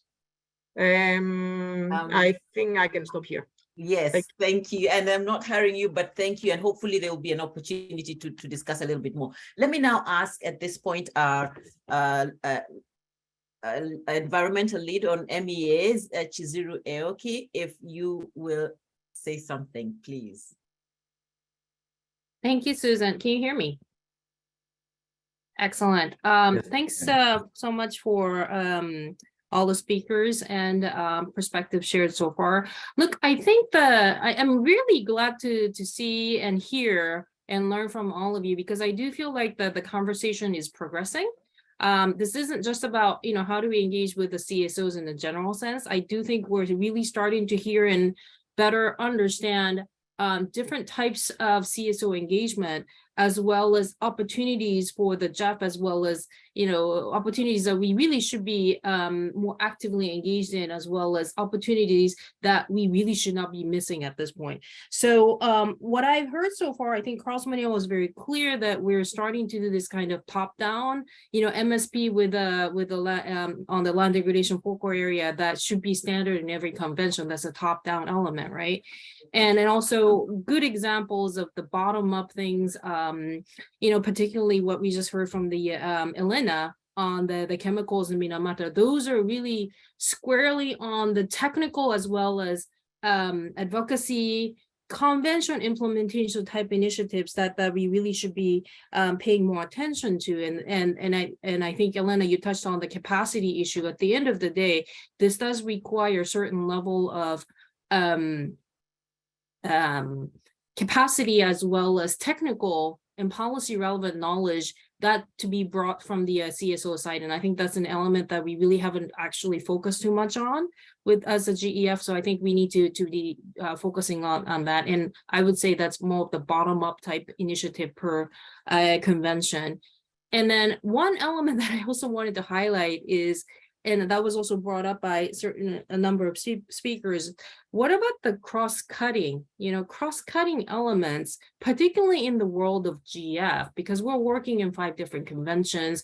And, Marcos raised the issue of, land-based actions, land tenure, as well as, land degradation neutrality type initiatives. And somebody else mentioned the was loss and damage. So, these at the end of the day aren't necessarily just germane to one convention, but those are cross-cutting, highly technical, but very much relevant for the success at the end of the day of the global action. So I'm just wondering, bottom up, top down, maybe there is an element for us to start thinking about cross-cutting level of support. And when you're having this conversation, it cannot be just general, how do we engage with the CSO? I really think that as the GEF, there is a specific purpose as well as specific contributions we can make. And, from advocacy, participation, these are raised, but how do we engage with the CSOs in implementing the conventions in one area? I think that we really need to be putting a little bit more focus. And this was touched upon, but it wasn't really necessarily put in this context. How do you help raise the level of ambition of action within the convention or within the countries? And this is a topic I think the CSOs really do have a lot of expertise, as well as something to contribute also for the GEF and for the conventions. And this is in addition to the raising awareness at the ground level, having capacity, raising for the actual action, as well as participation. So what I really would like to do is to further articulate and really understand and share a common understanding among us on the different types of engagement that GEF can support, as well as GEF can facilitate. And it will be top down, it will be bottom up, as well as cross-cutting, and see how that could be made more fruitful moving forward. Last but not least, Carlos Manuel talked about the inclusive assembly as an opportunity for us to really have a venue where the CSOs would have very active role in not just participating, but helping to prepare for it. And I'm going to share a document in the chat, if I can, of the inclusive assembly, because we're going to be running a small challenge program and it's basically a call for proposals for CSOs, women and girls group, indigenous people, youth, to be engaged in the assembly, but also to get support for them to really enhance their engagement and involvement in the GEF and GF process. So I'll just put that document in the chat, and I'm hoping that there will be some interest among the those of you who are participating to be part of this, because just want to say that, you know, for us, this is a good opportunity for us to really enhance the engagement of CSOs. And as we all heard, at the end of the day, you know, can you have the sufficient resources or seed funding to move forward? And I do feel that for the context of the assembly that's coming up next year, we do have an opportunity through the call for proposals as well as selection process to provide that kind of seed funding. So I'll stop right there. And thanks so much for this conversation so far. I do feel like we're making progress in really having more fit for purpose conversation on where the GEF can be helpful and what the CSOs can to help us really push the agenda for the conventions. So thank you so much so far. Thank you so much, Cheese. I think, and thank you to Marcos and Elena. A lot has been said in this session, and we're not done yet. And I will just now hand it right back to Gabriela so that we can go into the second part of it and hear from the other angle. Yeah, thank you so much, Susan, Elena, and Marcos, and Chis. And let me also be quick in handing over to the next panel. And and we are running a little bit late, and I hope that we will try our best to end by 10 o'clock Washington, D.C. time. But if we can't, I hope that many of you will be able to stay on for a little bit longer. With that, let me just push forward to the next session. This is going to be a really interesting panel. Here we were going to hear directly for civil society networks engaged in the conventions. We are covering many of the conventions and different networks. And I'm very happy now to also introduce Andres Falcon, who will help moderate this session. He is a civil society expert and has been collaborating with the GEF and the CSO network, as well as with other climate and environmental facilities. So please, are you there, Andres? And I would also like everyone who is going to be part of this panel to turn on your cameras if possible. And Andres, over to you. Thank you. I'm here. Do you hear me well? We hear you and we see you. Perfect. Great. Perfect. Thank you, Andres. So panel 2 continues smoothly from where we left off. We will be hearing directly from CSO experiences, very much on the reverse of what we were hearing from the institutions, from the convention. So this dialogue on CSO engagement with the MEAs. I will briefly introduce our speakers. I'd encourage you, you received a bio and you will see that our speakers have very distinguished biographies and achievements. I will not read them. I just want to introduce and name our speakers. We have with us Mirlani Rai, who is Director of Women's Caucus, Women for Biodiversity, Oyosi Charles Balagoon, from Benin, UN CCD CSO representative. I believe Charles will be speaking in French, so if you must have your translation option ready. Mirna Inés Fernandez, Policy Coordinator, Global Biodiversity Youth Network, CBD. Joan Carling, Global Director of Indigenous People Rights International, engaged with the UNFCCC and CBD. And Aaron De Haas, Executive Director of Africa Conservation Foundation. We have, again, a very distinguished panel. But we also have, I want to note, a very fascinating conversation happening in the chat window. You know, everybody agrees that meeting in person is much better than meeting virtually. But one of the advantages of meeting virtually is that we're able to do things that we would never be able to do if we were meeting in person. It would be really rude to just be chatting on the side when the speakers are speaking, or asking a question before somebody else actually finished their presentation. But this is exactly what we can do when we're meeting virtually. I encourage you to do that. we will not have that much time since we're running late for a dialogue per se, but it's already happening. Your comments are being recorded, your comments are being noted, some of them are being answered already. So please keep the energy. And again, just to frame our conversation, this consultation we heard in the beginning is informing a very important process that is already going, that is already underway on enhancing ambition on CSO engagement. She's just reminded us this is not just about engaging with CSOs for its own sake, but it's about seeking opportunities. And what better opportunity than to better serve the conventions and the agreements for which the GEF was created. And Carlos Manuel framed a challenge for all of us to walk the walk. And I'm hearing some echo. That's not me. And if anybody can, if you can mute your microphones, we will not.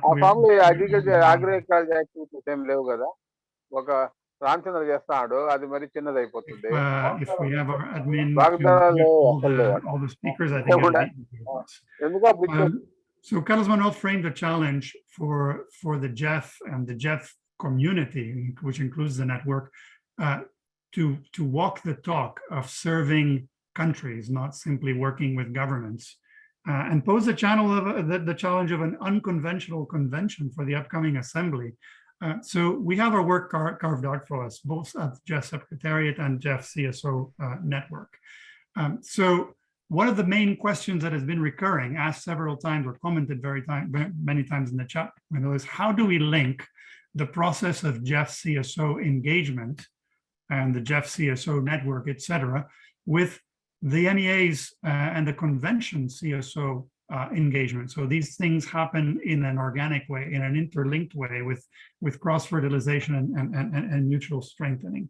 So I will ask the speakers to share with us, initially in very brief contributions, your experience, your direct experience with working with or serving a constituency in your engagement with a convention or environmental agreement. And tell us a little bit of the the good, the bad, and the ugly. What works, what doesn't, what has been achieved, and later we will merge that conversation into that great question: is how can we bring the GEF together more closely together, the CSO engagement of the conventions and the GEF per se for enhanced ambition. So I will start with Melanie, please, if you can unmute yourself and please go ahead and try to limit your initial thoughts to no more than 5 minutes. If you can be shorter than that, we will all have more time for more rounds of feedback. Thank you. I think everybody can hear me clearly. Yes. Perfect. So thank you so much, Andres, and also already for sharing this floor. So not taking much time and without my introductions, Mr. Mrinalini Rai. But just to also begin with, this is a very crucial discussion that is taking place. Also because I think though there are different constituencies working in different spaces, however, at least from my experience, I must say that there are groups within the different constituencies, mechanism, including the GEF, that also kind of feed into the cross-sectoral work that everybody's doing. And I think GEF is also very crucial, understanding that GEF is the financial mechanism model, including for the Rio conventions, which I am focusing on. So just to give a quick background, what I'm sharing about is also linkages that with the GEF and with the work of the UN Convention on Biological Diversity. So just looking at some of these and also hearing from the earlier panel, so the Women's Caucus is at the UN CBD, and we are the Women's Constituency engaged in the work of the convention to ensure that we're addressing rights of gender equality and of course human rights with implementation of the convention. Also, in particularly currently right now, understanding that it is the development of the post-2020 global biodiversity framework And it's really worth mentioning that maybe also this hopefully will also influence the GEF 8 assembly discussions, because at just basically literally 2 weeks from now, the CBD COP, the CBD Conference of the Parties, will be taking place in Montreal from the 7th to the 19th, which will adopt two very crucial elements for us, well, actually globally. One is going to be the Global Biodiversity Framework, and also the post-2020 Gender Plan of Action. I just wanted to share this also with you, because looking at all, like I think Chizuru talked about looking at how we could do this horizontal link. For us, what we've been working on is I am very fortunate to have engaged with the GEF work, including with the Civil Society Network, and also being a member of the Asia Indigenous, the IPAC, the GEF Indigenous Peoples Advisory Group.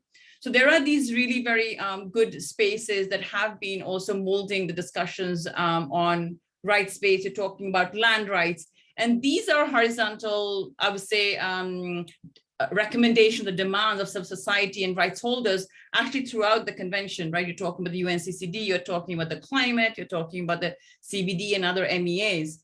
So what we are looking at from our experience is that we have been closely looking at the work of the GEF and other sister conventions, including with what we call our feminist allies. So though Women for Biodiversity convenes the Women's Caucus under the UNCBD, we also ally and work together with other women and gender constituencies, including the Women's Major Group in different spaces, including the SDGs, the UNFCCC, where even I was fortunate enough to have attended the second week and look at some of those discussions being shared. So what's really very important to also really understand is that one key element, which would be really very important to look at through is gender equality. Understanding that, there is a very strong priority and a mandate within the GEF. You have safeguards, you have the policies, but also understanding that the Rio conventions, including the other MEAs, have adopted a gender plan of action or a gender action plan, and or will be, like say, for example, as the ongoing CITES right now on the table by Panama is the CITES gender action plan, which may be getting adopted. So these are all the work that really needs to be interlinked, and to ensure that the work around the environment sector, including the different processes, brings in that. So where we really engage with is we share information. We also collaborate on collective webinars, meetings, prep meetings, to really share these updates within our network. So that's one of kind of an advocacy we do. And as you talked about that, there's one advocacy level where you do globally, where this larger civil society can act upon in engaging in these international spaces. And then you have the other part, on the lobby part, where then you have the regional and the national spaces. So I think, and one, of course, crucial thing, I would definitely maybe stop here to say that one crucial element is around ensuring that there is funding. Though we can be aspirational about it, unless and until we have a very strong funding mechanism to ensure that there is also support for the implementation of these different processes, plus the obligations, the recommendations under the different COP decisions within this. And I want to mention that is, of course, a lot of the implementation of these comes up from the allocation from the GEF, including the biggest, largest would be the discussion, I think, for the next GEF 8 is going to be on the biodiversity financing. And we are really, so that's the link that we are building up to CBD, is how that financing could also be gender responsive. And of course, these strategies of looking at the national level, like the climate, we have the NBSAP, the National Biodiversity Strategy and Action Plans, where also many of the civil society engaged members in the GEF, including our members, are also engaged, and that will be one of the work going forward. So I just wanted to kind of give a brief, and I'm here if people also really want to share information, but I just wanted to say that this is how we've been focusing on, is sharing these interlinks and intersectionality between the different processes. And we have a mailing list and we share it on social media to make sure that everybody knows these interlinkages. Just getting a last example is on the UNCCC this time. which one of the core work and following up on the discussions was around a right to a healthy environment. Say, for example, now that's in the COP decision. And then how, because that is one of the key demands that we've been asking for at the UNCVD in the following week. So then how can the civil society collaborate, share? So I think it all happens with collective action. And also, as much information you can share out there, the better. So the wider outreach to the networks is always really very helpful. So Andrea, I'll stop there because the time is very limited, but happy to answer specific any questions if people will have, so I'll let that space be. Thank you, Melanie. Thank you for keeping it tight. Yes, please keep the questions coming on the chat room, and our speakers are encouraged to look at them and comment them as they come in the later rounds, and we might call on some of you with your questions. So now, without further ado, I'd call on Oyusi Charles Balogun en français, si tu préfères. Over to you, Charles. Bien sûr, je suis là. D'accord. Merci de l'opportunité que vous nous offrez de prendre part à cette importante, je crois, session. Et il n'y a pas plus belle, je crois, occasion qui nous est donnée par le Fonds mondial pour l'environnement au moment où nous sortons de la COP 27 et où la société civile encore présente, active, a démontré que elle tient une part très importante dans tout le travail que tous les acteurs, que ce soit les partis, que ce soit le secteur privé, et elle démontre toujours qu'elle a une part très importante dans l'achèvement de toutes nos ambitions. Je suis Charles Balogun, président de l'ONG Afrique Espérance, et j'ai l'insigne honneur de représenter mes collègues du panel au sein de l'UNCCD. Nous avons l'agréable plaisir de travailler depuis, je crois, 2 ou 3 mois où nous venons à peine d'être fraîchement élus. Et je voudrais saluer ici le travail impeccable qui se fait avec la coordination de Marcos depuis Bonn et Sarah qui le soutient.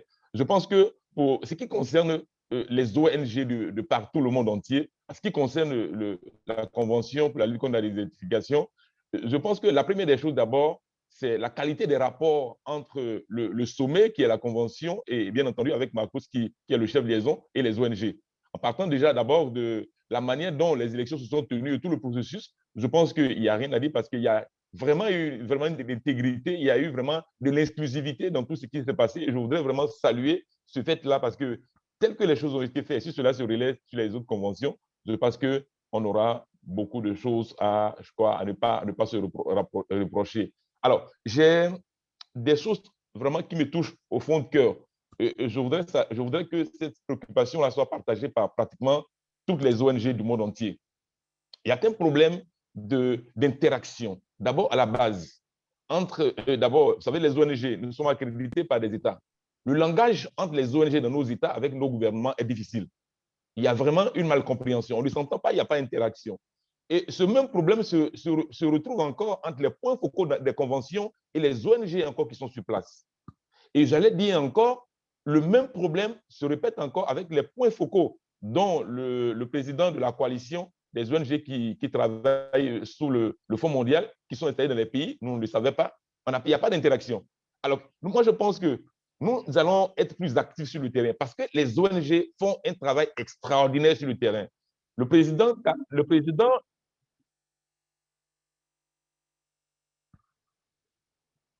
Allô? Je peux continuer? Et donc, oui, le président du Fonds mondial le soulignait tout à l'heure, il donnait l'exemple d'une ONG en Uruguay qui fait un travail extraordinaire dans le domaine de la dégradation des sols, de la restauration. Et donc, pour nous pensons que les ONG sont prêtes et elles sont actives sur le terrain. Les bonnes pratiques, ce n'est pas ce qu'il manque.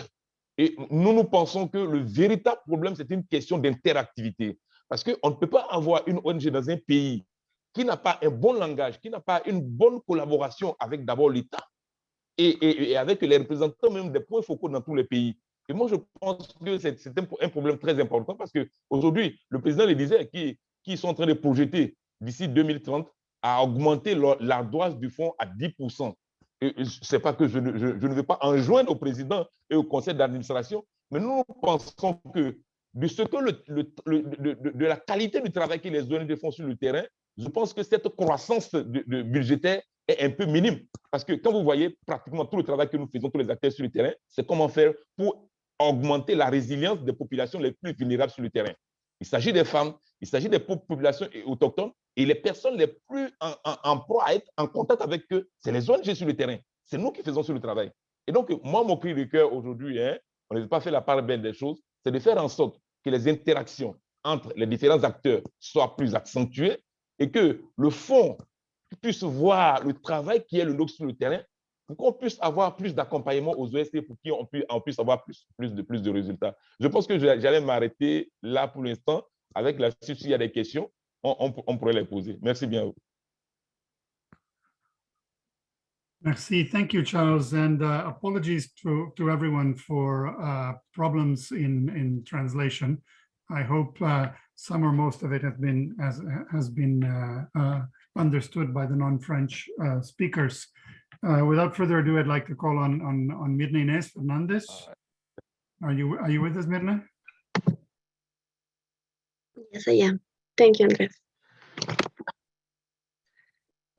My name is Mirna. I am from Bolivia, and I am one of the policy co-coordinators of the Global Youth Biodiversity Network. We are the youth participation mechanism and the Convention of Biological Diversity. But besides being the platform to coordinate the youth participation in this in the negotiation processes on the CBD, we are also a global network. So we have more than 300 member organizations and more than 50 national chapters in 172 countries, all young people working for halting the biodiversity loss, which is the aim of the CBD Convention. I would believe that our engagement with the CBD has been quite productive because we have a lot of support from the CBD Secretariat, and we have been able to advocate for intergenerational equity at the post-2020 biodiversity agenda. As Tina said, it's very important for us to have a coordination with other CSOs and with other constituencies as well. So our coordination with the Women Caucus and the IIFB, the Indigenous Forum for Biodiversity, the CBD Alliance, which is the NGOs coordination platform, is really helpful. And we do have a lot of support from governments for our positions. But I would say that one of our biggest challenges is funding.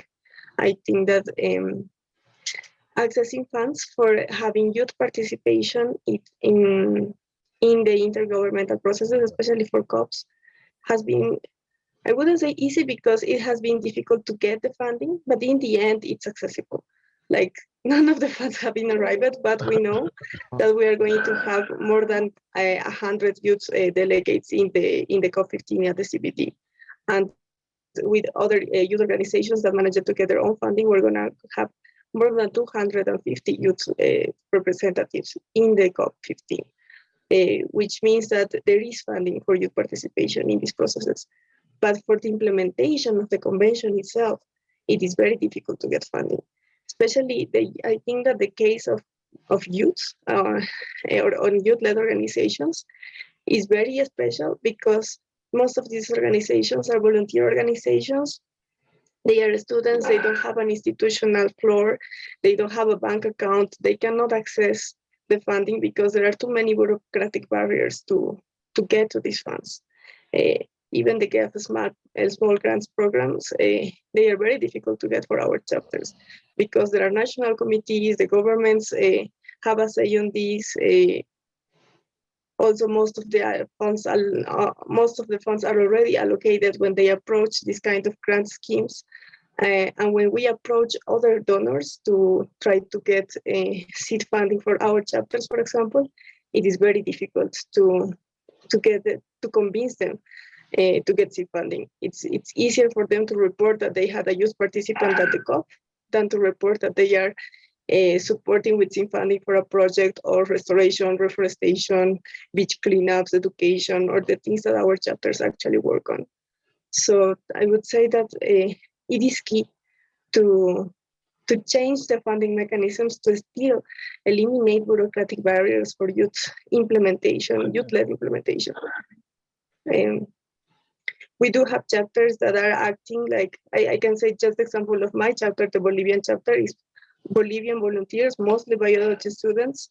They are implementing a project in 3 different cities, working with the schools in education and awareness raising on biodiversity issues and gender equality with $600, 3 different cities. And they took like a week to write the project to apply for this funding. So imagine how much is young people doing with so little funding and so many barriers.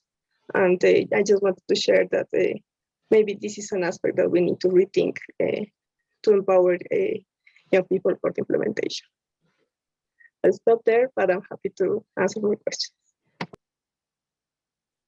Thank you, Mirna. Gracias. The questions keep coming, and we hope to acknowledge them. And I encourage the panelists also to have a look at them, and also the panelists from the previous sessions, if you would like to weigh in on any of them. We have questions on and quite a few comments on the need for local capacity building or engagement at the local community level, the need for gender policies and gender approaches across the whole process, issues of coordination across CSO networks, and highlighting the different capacities and the different levels of CSOs within these networks. Our next speaker is Joan Carling from Indigenous People Rights International. Hello, Joan, you're with us? Yes. Good day to everyone. I will be speaking from the perspective of Indigenous people's engagement with climate change, particularly the UNFCCC process.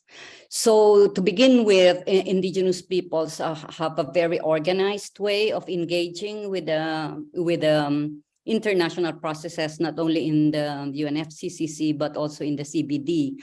But for the UNFCCC, we have what we call the Indigenous Peoples Forum on Climate Change, or International Indigenous Peoples Forum, where we have preparatory meetings in our engagement to the process.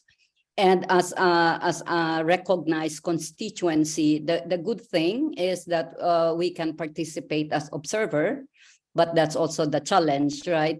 We can in fact present some statements during plenary, but it's just a minute or so. So that's a very limited one. And we're also provided with a space, what we call the IP Pavilion, which was negotiated by Indigenous leaders with the UNFCCC Secretariat and the COP presidency. And so that's why we always have that space where we can also organize our events to highlight and make our issues visible.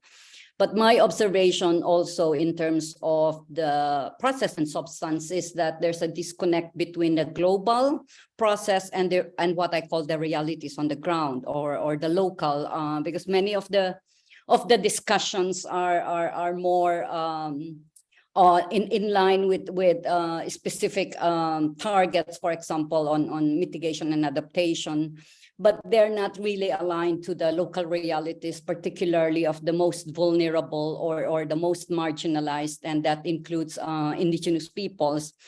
For example, a lot of states or even other actors are recognizing the contributions of Indigenous peoples to biodiversity conservation or to climate change mitigation through the conservation of forests, but the protection, for example, of the rights of Indigenous peoples to our lands, which is critical for adaptation and mitigation, is not secured, and that has been a very contentious point because the negotiations are not aligning itself to the already existing human rights obligations of states. And so the silo is very is very prominent, and that is also why a lot, including indigenous peoples of civil society, including social movements, are calling for climate justice in the context that it's the approach and solutions being provided are very siloed.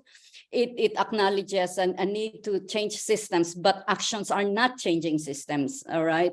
So for me, the substance in terms of engagement of civil society in the process is still a long way to go.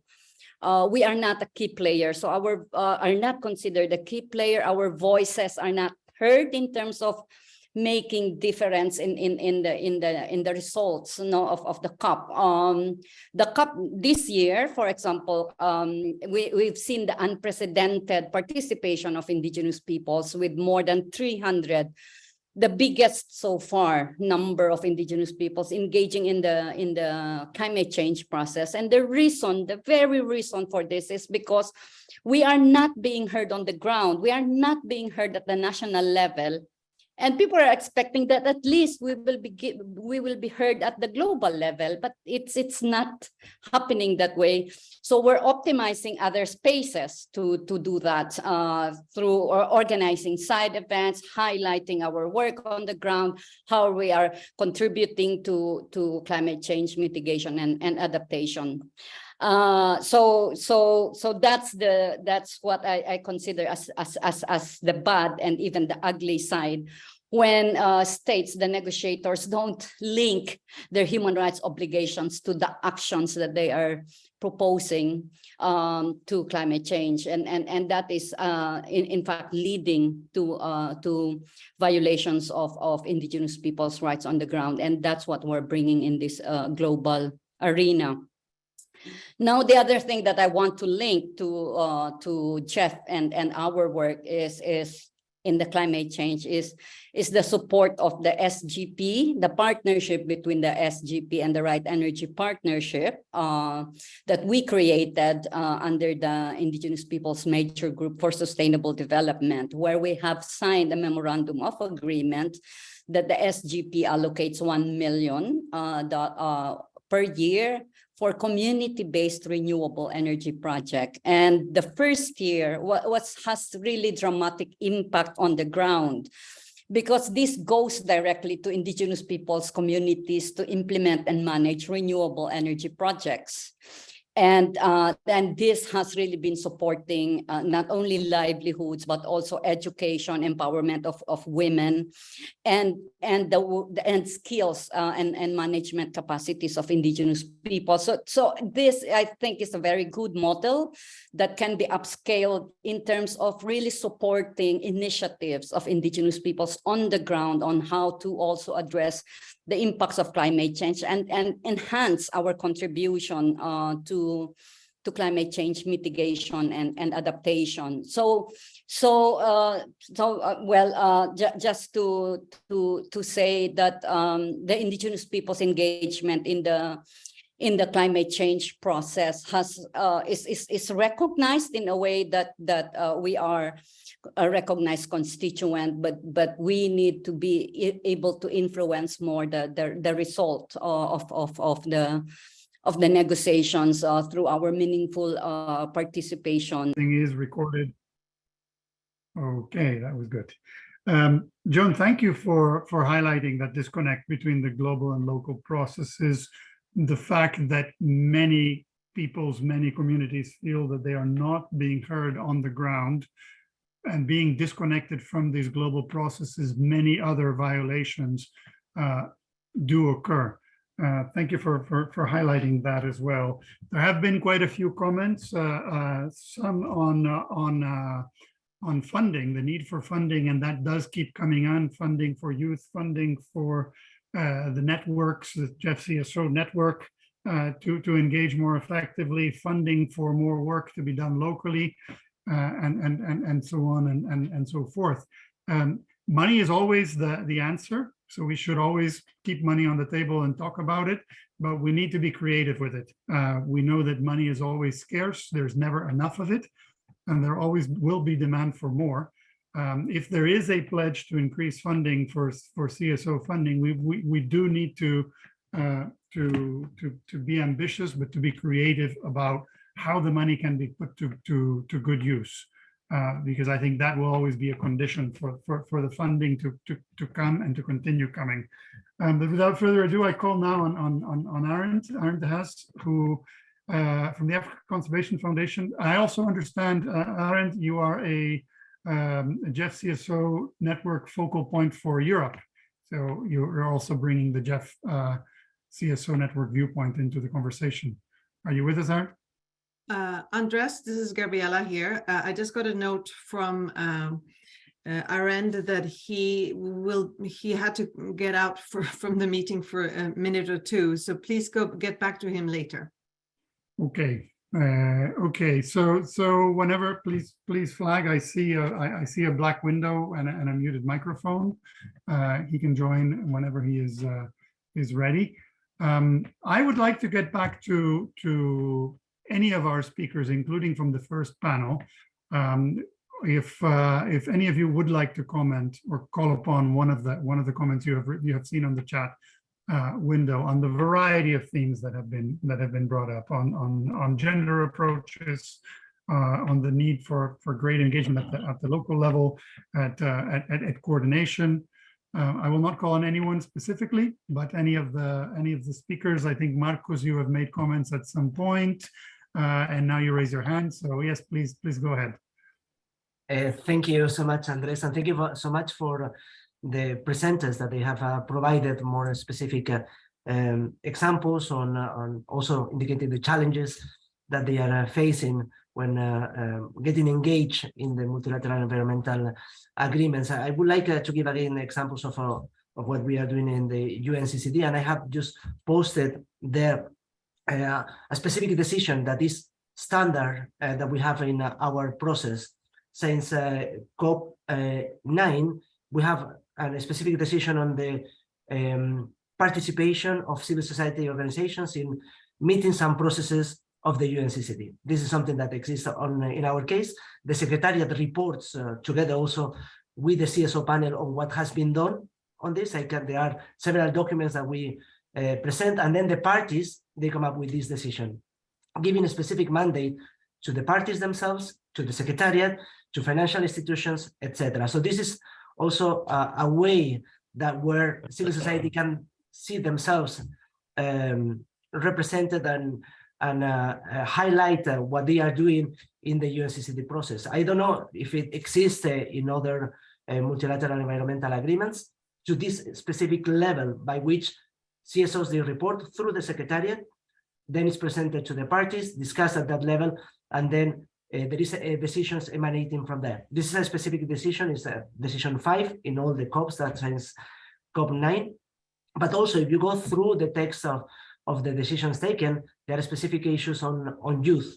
For example, now we have a mandate to prepare a youth engagement strategy, by which we are already having several discussions with the Jungo group in the climate change process. We will have something similar, and I'm very glad to see that the youth group in biodiversity is present, because there will be also some consultation to have these elements there. Similar with women, indigenous peoples, and other specific groups. So I think there are some potential ways for collaboration. Having also the GEF perhaps further involved in this, I think will give a good leverage in terms of having, at least with the Rio Conventions, which is the case that we are working more closely, our sister conventions. And this could be, particularly looking at the next assembly, a way of bringing all actors together. And I'm looking also to Yoko and the SDG, I'm sorry, the Small Grants program, with which we have been doing some work in the past, particularly with young people or indigenous peoples. I will stop here. Thank you, Andres. Thank you, Marcos. And if you are following the chat window, we also have responses, and oftentimes from the GEF Secretariat itself. So please keep the conversation going on there. I don't think we have Arend back yet. So if any of our speakers would like to comment and follow up. Yes, this is Joanne again. Sorry. By the way, I just forgot to mention also that one of the progress of indigenous people's engagement in the climate change process is the formation of the local communities and indigenous peoples platform, which is a platform to discuss on the role and contribution of traditional and indigenous knowledge on climate change mitigation and adaptation. So at least it's putting forward traditional knowledge and indigenous peoples as equal to scientific knowledge. And I believe that that is an area where GEF can also make a difference in terms of supporting efforts of indigenous peoples in climate change adaptation and mitigation using their traditional knowledge as well as securing our rights, because that's the fundamental step for us to be able to protect and enhance our traditional knowledge, is to protect the source of that knowledge. So I just want to add that point. Thank you. Thank you very much, Joan. Andreus? Yes. Oui, Andreus, je voudrais, après ma prédécesseure, la collègue des populations indigènes, je voudrais retirer quelque chose qui est très important. Je pense que cela partait d'abord de ma première intervention pour signaler au président du Fonds mondial et à tous les autres acteurs, et même les représentants des différentes conventions qui sont ici, que nous sommes les acteurs à la base. Et quand vous voyez même les processus de financement, même l'argent qui est octroyé au niveau des gouvernants, c'est à la population, on ne fait que faire avec la société civile. Et comme elle disait, ma prédécesseure, si on considère la société civile comme un acteur majeur, autant que les parties prenantes, nous allons voir que nous allons avoir plus de résultats sur le terrain. Parce que les acteurs de la société civile sont ceux-là même qui mettent en pratique tout ce qui se fait.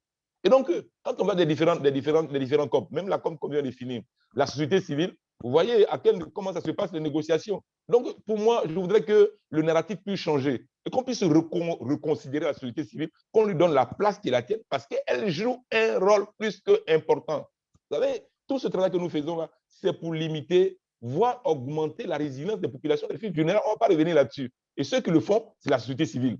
Et quand le Fonds mondial, qui est pratiquement le plus gros financier en matière de fonds climatiques, va comprendre qu'il faut faire, c'est vrai qu'il le fait déjà, parce que je ne vais pas le répéter, que si cette réunion n'avait pas lieu, il fallait la créer. Parce que je vous dis la vérité, hein, c'est l'une des meilleures plateformes, l'une des meilleures réunions auxquelles je n'ai pas encore participé. Même les COP où nous partons, on n'a pas l'occasion de discuter avec les gens comme on le fait ici. Le président, il est là, il nous écoute. Je pense que cette voix-là, il faut qu'elle soit entendue et que la place qui est celle de la société, parce qu'on ne peut pas faire ça sans avec elle. Nous, on entend des milliards, on entend des gros chiffres, mais on ne les voit pas. On ne les voit pas. Et l'expérience est là sur le terrain. La société civile a démontré sur tous les plans. Restauration des terres, restauration de tout ce qu'il y a comme action qu'il faut mener afin de réduire les effets du changement climatique. Les acteurs sont là sur le terrain et les bonnes pratiques sont là. Donc, que le narratif soit changé et que la manière dont le fonds et tous les autres acteurs ont l'habitude de voir la société civile, que cela puisse changer et qu'on ne soit plus comme des acteurs, des observateurs, mais qu'on soit des acteurs clés sur le terrain pour qu'on puisse avoir plus de résultats. Merci beaucoup. Merci, Charles. I think you highlight something that underscores what we heard from Carlos Manuel. He is truly challenging us to enhance our ambition. He is challenging us not to be conservative in the way that we work as a secretariat, but as the networks, and challenging us to propose concrete ways to engage civil society differently, and which includes the financial opportunities, which includes what should change in the mechanisms in which the funding is going to the base, to the grassroots. I think we still don't have our last speakers. So I see from our panel we have Mirna and Mrinalini. Mirna, will you come in? Yes, thank you. Well, I couldn't agree more with the last comment from Charles. And I also wanted to echo your comment, Andres, on the fact that we need to get creative with funding I do believe that we need to increase the funding in the case of biodiversity conservation, because if we compare the funding that goes to biodiversity conservation to the military budget at the global level, it's ridiculous, and it is true.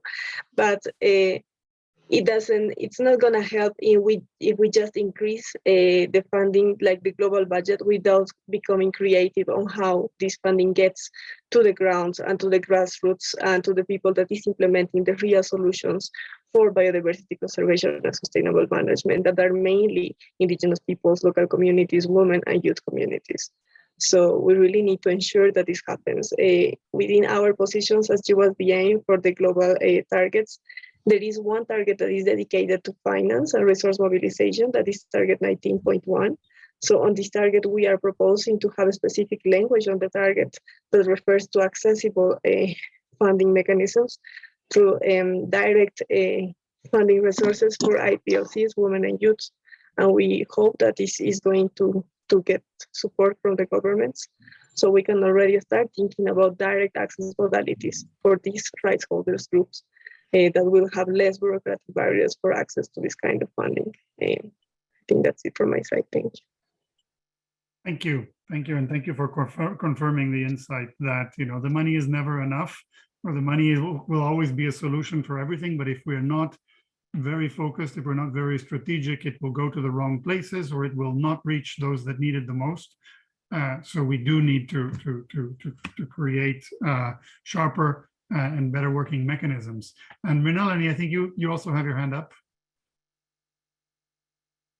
Thank you, Andres. I think just building up from all the colleagues, I think there are two things which I really want to share.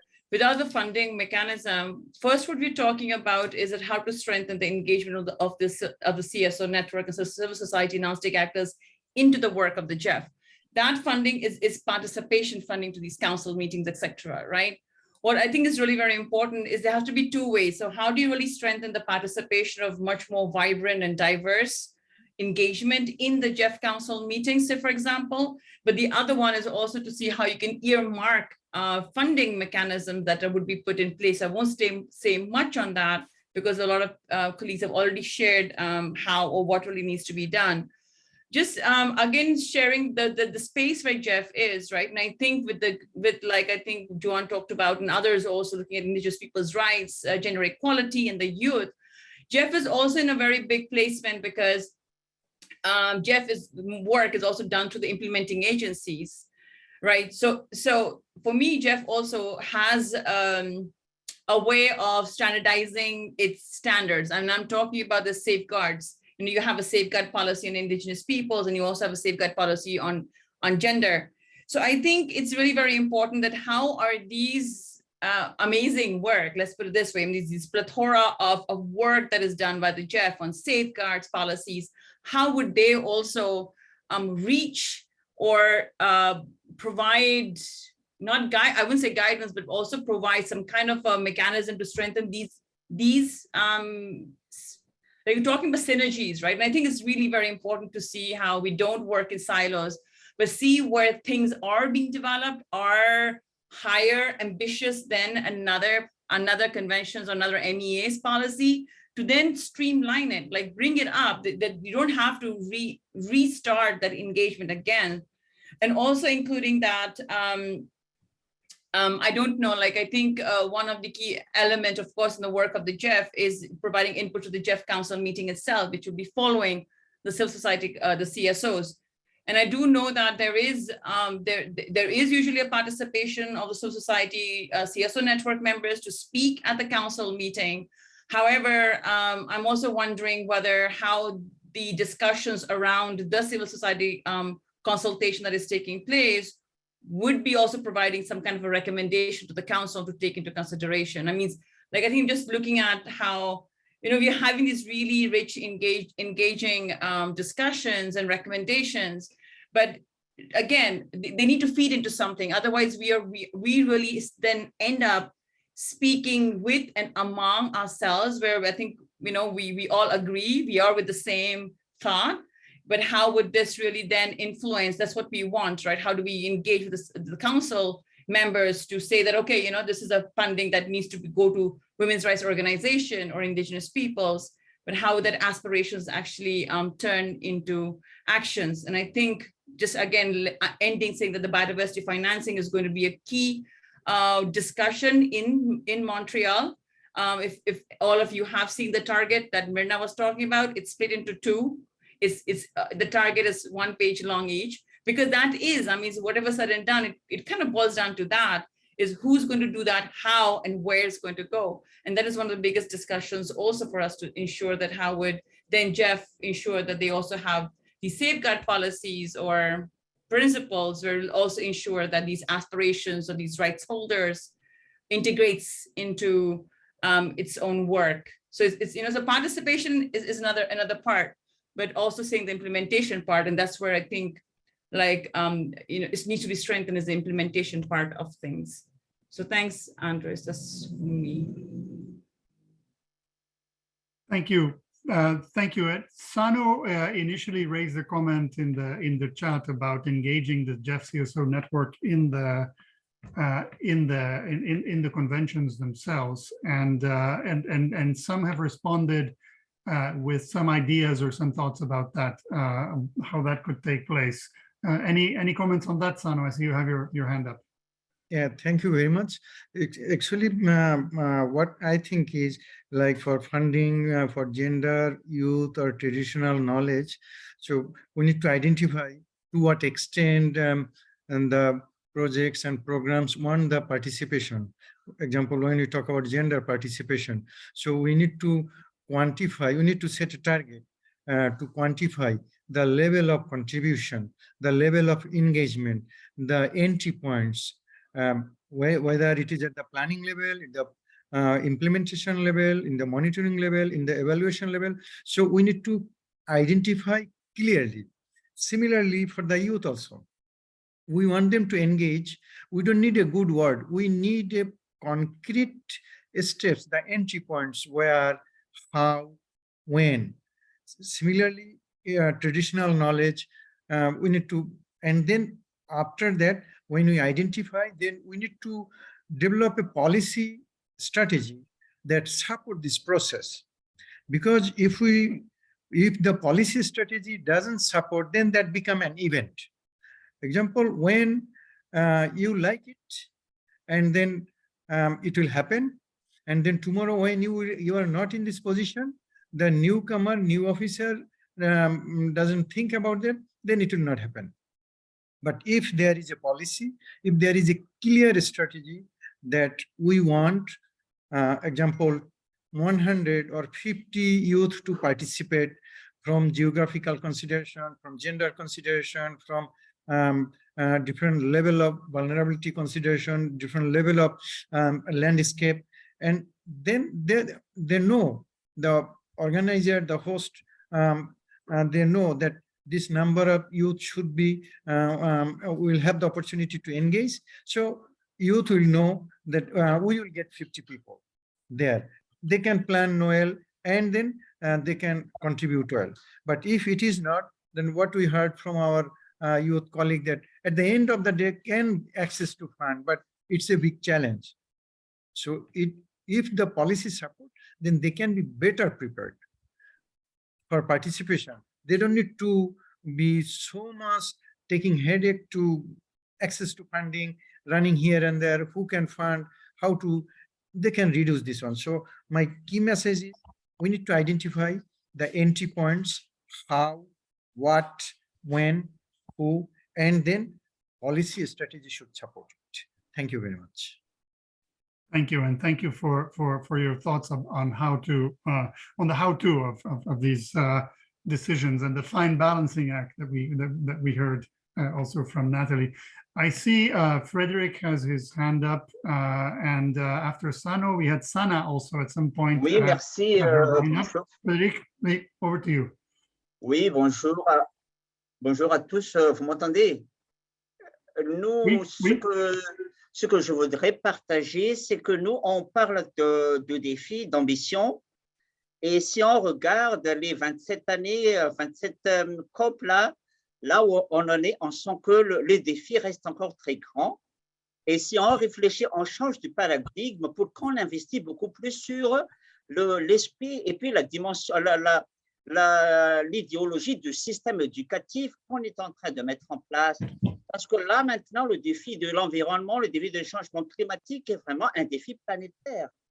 Est-ce que nous sentons que nous, le parcours de nos systèmes éducatifs n'est pas quand même, on ne peut pas quand même les améliorer pour que cette contribution de tous les acteurs, la créativité de nos enfants va quand même, dans les 50, les 10 prochaines années à venir, va apporter un plus sur ce défi. Parce qu'on sait pertinemment que le défi, là, la question ne va pas être résolue d'ici 10 ans, d'ici 20 ans.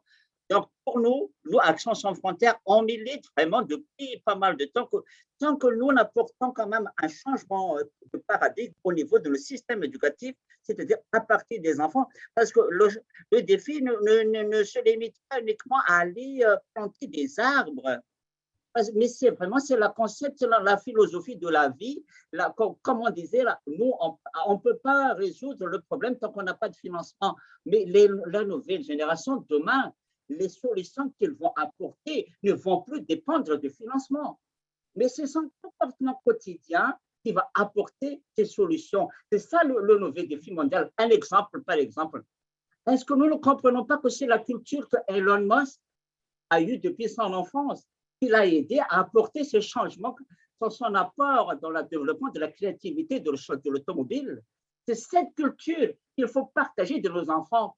Et parce que nous, c'est ça l'ambition de nous, nous qui sommes dans le monde de l'environnement. Tant que nous en apportons quand même un vrai défi changement stratégique dans notre approche, nous, on va toujours, comment disaient les gens, vous n'arrêtez pas de demander de l'argent, mais moi, quand même, je crois que si on va élargir les acteurs, investissons à nos enfants et réfléchissons, donnons un moment pour bien réfléchir. Qu'est-ce qu'on pourrait apporter? Un esprit de créativité. Quels sont les outils qu'on va reformer dans nos systèmes éducatifs? Et nous verrons dans 10 ans ce que ça pourrait apporter. Voilà ce que Actions sans frontières fait vraiment apporter une grande réflexion dans toutes les démarches. Merci.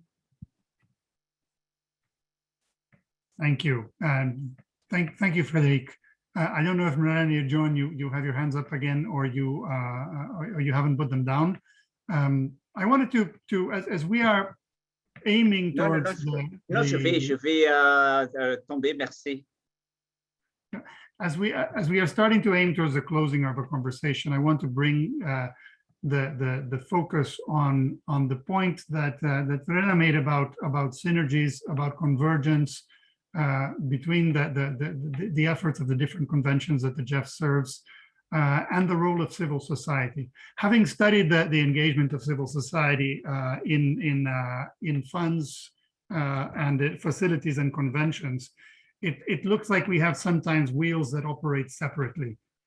For a specific convention, there will always be a process of accreditation that will grant you access to an assembly, that will grant you perhaps voice or participation in a working group or a committee. Likewise, for a climate fund or an environmental facility, there is a CSO engagement process that usually is about how CSOs engage with the governing bodies, the boards, the councils, etc. But these processes are inward looking. They look at their own convention, at their own fund or facility. And again, unless we think about how to build these synergies, how to build the convergence, it will not happen. Now, the GEF is not a fund or a facility created for its own sake. It is created to serve the conventions, which is why the focus of this session is not how to enhance civil society engagement with the GEF per se, but it's actually how to enhance it to better serve the conventions. So again, and I would invite anyone to speak, our panelists or anyone in the audience, if you like to have questions in writing or raise your hand, I can call on you. But we're looking at concrete opportunities and concrete ideas in which these synergies, these lessons learned, and how we can make these wheels, these gears work together in terms of the civil society engagement for the common purposes. And I just see one hand up, but I don't know, Joan, if your hand was already up or you'd like to come in again. No, yeah, if I can just come in quickly, I was already providing it with the notes. No, I'm just referring to how GEF can enhance better its engagement with indigenous peoples through, I think this is the time to also review the IPAG because the last one is on 2015, and there's a need to strengthen further on how to implement the principles and guidelines for engagement with indigenous peoples. As you said, this will also strengthen synergies of GEF engagement with indigenous peoples in the different bodies. So I just want to mention that. Thank you. Thank you, Joan, and we noted your other comment. Ngwaveze and Sana, and then we'll have Marcos again. Hi, Ngwaveze. Hi, everyone. My name is Ngwaveze I'm a RFP from Africa, Regional Focal Point for the GEF CSO Network. And the presentations here today have shown quite a lot of opportunities that the civil society can be a part of. But I observed that UNSCCD has only 5 CSO representing it, 1 from Africa and the other regions. And I'm wondering if this representation is sufficient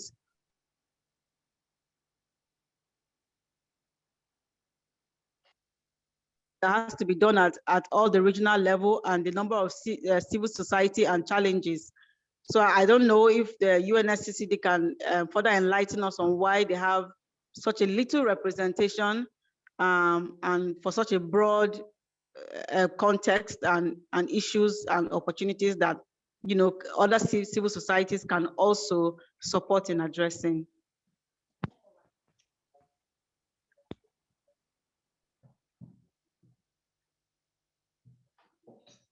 If anybody wants to comment on that later or in the chat, that would be most welcome. Sana, over to you. Yes, thank you. I will switch in French. It's more easy for me. So thank you for all this presentation and for this good discussion. Thank you to GEF Secretariat and to all the GEF family.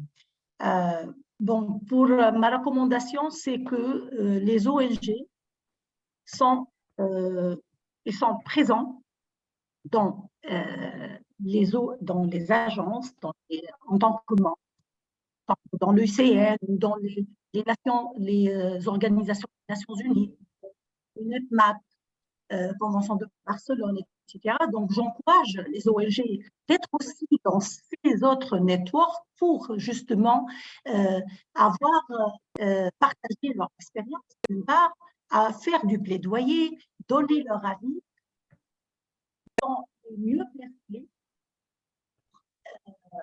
partager le travail de terrain, leur contact avec les communautés locales, contact avec les citoyens. Et donc, je crois que, à part ce qu'on a mis sur le chat, c'est un point très important. Les ONG doivent se placer un peu partout dans ces différentes organisations.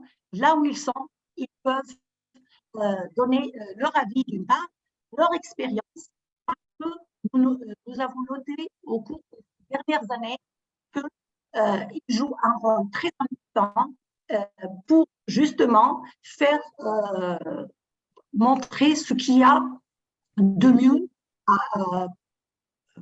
d'expérience par justement les communautés locales et aussi les jeunes, les femmes.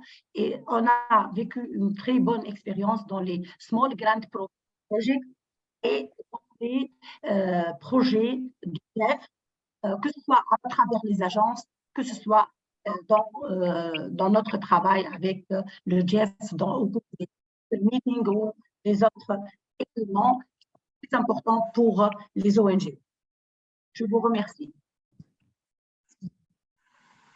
Merci, Sana. I'm very sorry if some of the translation was missed due to the bad audio, but we did get your point about the need for the NGOs to be more present in agencies and share their experience and their knowledge. And I see, Elena, I'd like to call on you, and then Marcos. And I note that John, your comment on the IP website has been responded as well on the chat.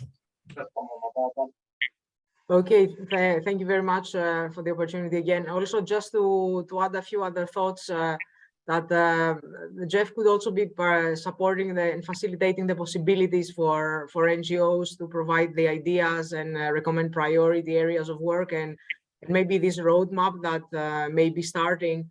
This is something that needs to be communicated and disseminated via potentially the secretariats, or via the conventions, who are the NGOs who are actually following the processes. So like that, there can be better link between the GEF and the GEF CSO network, but then also with the conventions and the NGOs participating in those conventions. Because as I said, it might not be the same NGOs who are following all processes. Also, to pick for some comments that were in the chat, that also the GEF could strengthen the involvement of the CSOs in conception, implementation, and monitoring of the GEF projects, also at local level. And actually, to go a little bit further, I mean, we know that indeed there are many projects who are involving countries and governments, as Carlos Manuel was saying, but it could be parts that where the countries or the governments are strongly encouraged to request, or they could be requested to involve NGOs, or money could be also earmarked for such involvement within these much bigger projects that are funded through the countries. Because sometimes depending on the culture of governments and of countries, the NGOs might not be involved, or may not have the opportunity to be involved in the same way. Yeah, I think I can stop here. Thank you. Thank you, Elena. And if you want to elaborate on any of these suggestions in writing and share with the GEF Secretariat, I'm sure they would be delighted to hear from your experience. And Marcos, over to you. Thank you. Just very briefly on the synergies. Indeed, at least at the 3 Rio conventions, we have the joint liaison group, where there are elements that they are being shared between the conventions at all levels. Also at the operational side, myself, I'm working very closely to my alter egos and sisters in CBD and climate change. But also there are, of course, civil society organizations that they are admitted, or they have observer status with the organizations, and we are trying to make those links. For example, I was on reassignment at climate change, but at the same time try to organize several discussions, once with the Francophone organizations, another one with the youth, and try to bring all those elements together. And I would like to react to Wabese's comment saying why the UNCCD has only 5 instead of having 4 regional, sub-regional. You know, in the past, that was the case. There were like 16, 17, 18 focal points. And the process for moving forward, it was very slow, and we had some challenges there. And the decision to have only 5 representatives, it doesn't come from the Secretariat. It comes from our 197 bosses. The parties decided from now on, it will be only 5, and it will be from these groups. And that has been working for the last 8 years. And as I mentioned, Nathalie was a member of one of those. Charles is now the president of the panel. And they can see that the way of working is more agile, is more rapid. They can rely on the constituencies, and at the end, it's a way of they represent the regions, and they provide that service. So there has the pros and cons. We have to see perhaps in a few years how this is working. But there was an audit specifically on the CSO panel, and that was one of the good points for the way the panel is working. I can share also the evaluation made, the independent evaluation made on the work of the CSO panel. Thank you. Thank you, Marcos. Please note that there is a link. Andrés, je peux ajouter quelque chose, Andrés? Yeah, just un moment, s'il vous plaît. Please note that there's a comment now with a link to the paper, to a document that highlights the different levels of CSO engagement with MEAs. And thank you very much, Yoko, for your comment also on the chat. I think you have your work carved out for you with many of these challenges and suggestions. Shall we? Who's coming in now?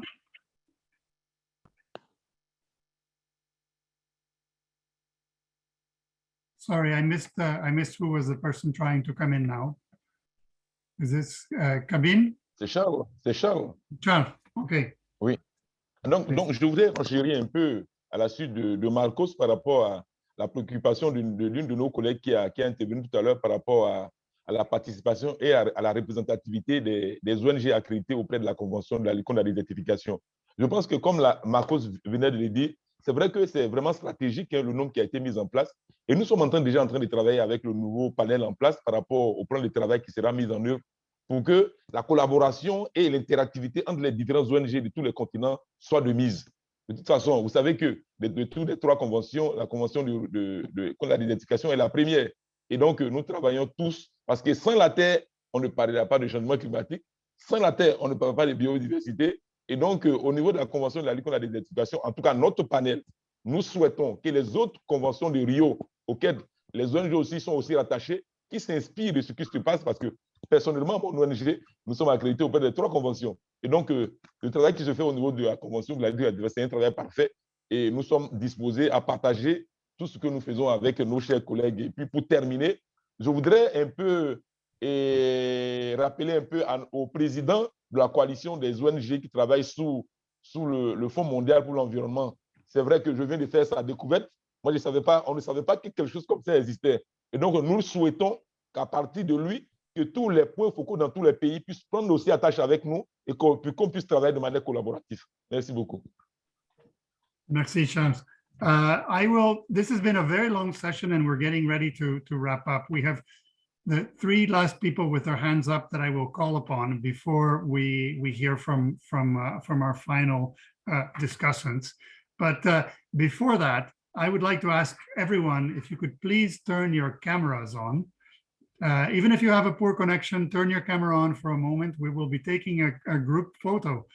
We will be taking as best as we can. We have multiple screens here, but we want to get a screenshot of as many people as we can. So please turn your camera on for the next couple of minutes, and we will be capturing screenshots. Okay, and over to you, Kabir.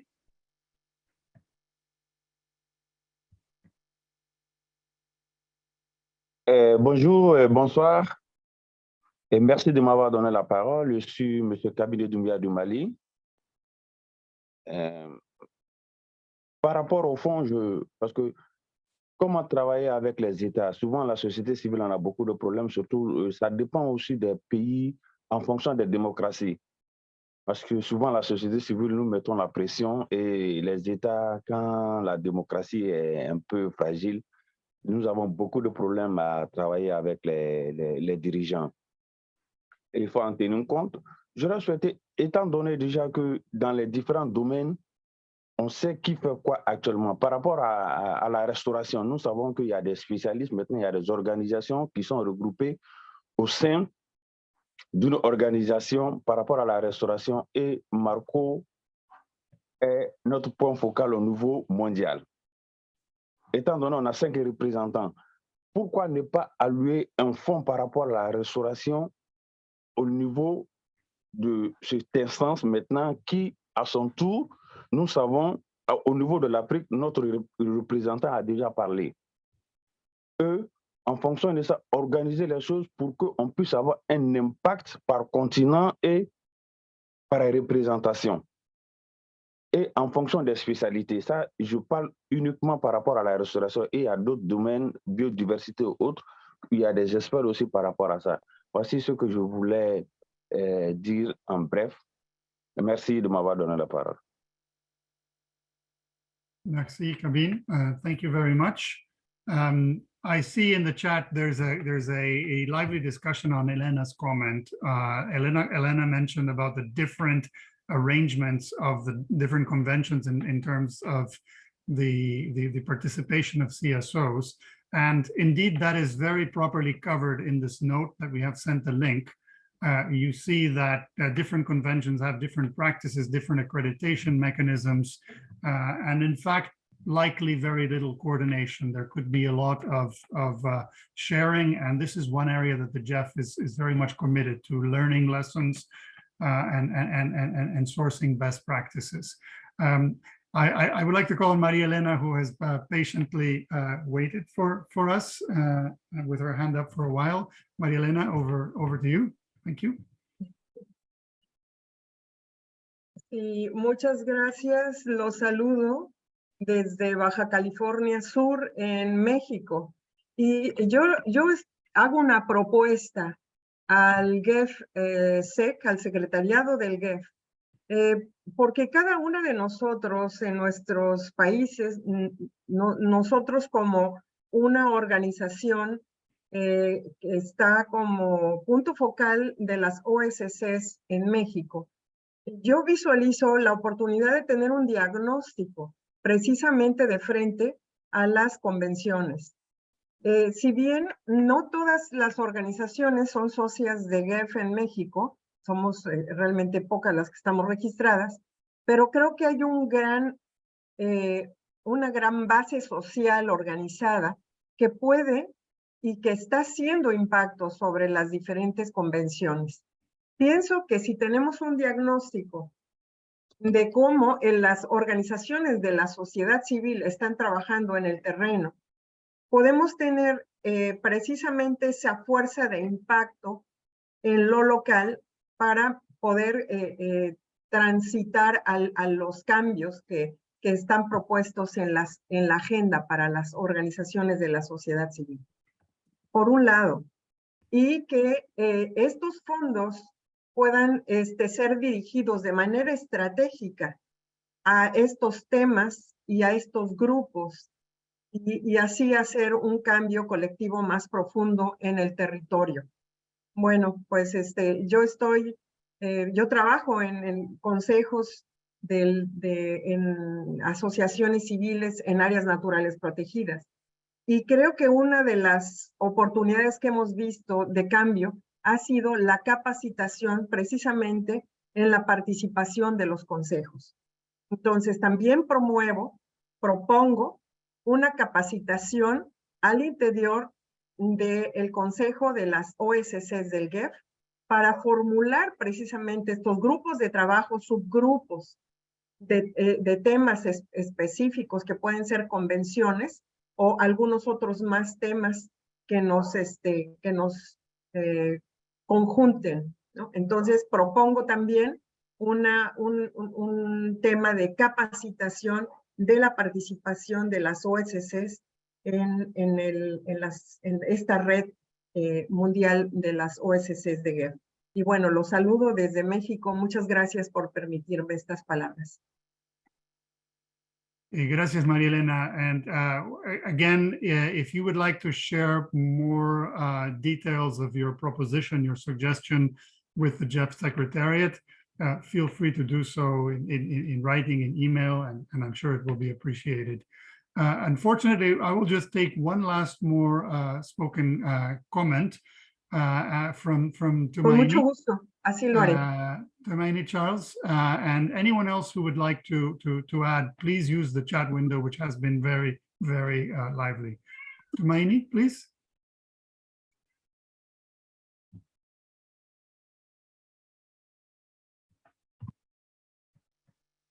I'm afraid we can't hear you.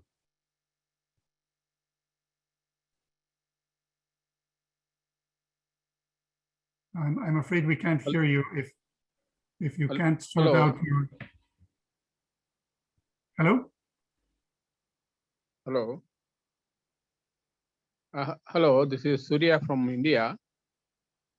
Okay, will you please go ahead? I don't think we heard your colleague, unfortunately. Please go ahead. I would like to share with you that this SGP grants program may be delinked from government. because government is otherwise busy with their own annual programs. Okay, you please explore possibilities of dealing with the GP grant programs to the government ministry. Okay. So again, the need to engage governments was raised by more than one participant, and the challenge of engaging governments when you're wearing a CSO hat has absolutely been challenging in some places more than others. I'm sorry, Charles. I don't think we can hear you, and we will keep the chat window open. But we are now going to our final moment of this dialogue, which personally I found very enriching, very useful, and I'm very happy that everything is recorded, both the written and the audio, because there's a lot of insight to learn, to follow up on. And I think here we are joining different participants of different networks, different conventions, so that those synergies are starting to be built right here. So thank you very much for your patience, for your participation. And I'd like to hand over to Gabriela from the GEF Secretariat once again. And thank you, Andres, and thank you, everyone, the panelists and all the panelists for this session, and all of the really impressive engagement from all the participants. I don't think I've ever seen a more busy chat in any of these consultations, and I thank you so much for that. And I want to just reiterate that this meeting, as Andres was saying, is recorded, and we can, and it can be posted. We can either share it with all the participants here, or we can post it on the GEF website later, so you can go back and look at that. And so with that, and not let me take any more time, I think we have one last segment, and I hope that you can stay on. And we're sorry, we probably will be over 10 minutes in the time, but I hope that you can stay on for the closing remarks. And here we have closing remarks from Maria Leichner, the co-chair of the CSO network and the president of Fundación Ecos in Uruguay. And that will be followed by Paula Ridolfi, the manager and interim director of the GEF Policy Partnership and Operations Unit. So with that, Maria, over to you, and I hope you are there. And are you there, Maria? Yes, I am. Oh, there you are. Thank you. Sorry if you just hear a little noise, but it's the best thing that I can do, because I'm in a port in Buenos Aires that's going to Montevideo, and these people just in the moment just coming back and going, but. The first things at all is what is this consultation objective, and I'm so glad that it was a dialogue, much more than a consultation. It was a very active intervenience with the whole, and I'm just absolutely astonished about is still 115 participants after 3 hours of being just working all together in this amazing discussion. That is the first time that we just go to the direct situation that we need to solve. The important thing that I want to highlight is, as Carlos Manuel says, we are just having a 10% of the JET budgets going to the CSOs. And for that, it's our responsibility to manage that in a proper way. I mean, CSOs have a great opportunity at this time, but we also have a huge responsibility to do it in a proper way. And I want to highlight that when we said in the list about the due diligence of what is the mechanism that we have today, is a mechanism that the project, if you work in the MCP project, like Mark project. Or if you work in a project, example like was in Uruguay, the existing mechanism is there, it's in the system. We are just using the mechanism of working with the agenda agencies, and that for that point we have the whole thing covered, and we have to use that more frequently from CSOs, and we need to link, and for this link we need to trust each other, and the important thing of trust each other is just taking action in a common agenda. We have to put on the table that we need to work inside the multilateral environmental agreements and the conventions. And that mechanism works and is there. We have to use it and link it between us. All the network have to be together, just working in this dynamic. As Elena just been saying, we have a great opportunity.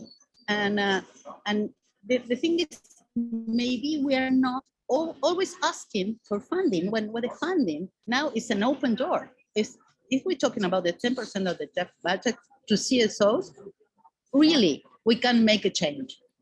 And we can make a change in an existing mechanism. We have to link together and work together more often. And really, we have to create trust and move forward, because we need the roadmap, the advocacy program to strengthen the partnership. This is a very important thing. This is that's sorry about the noise, but I hope you can hear that.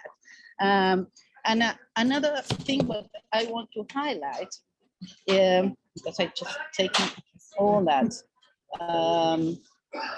is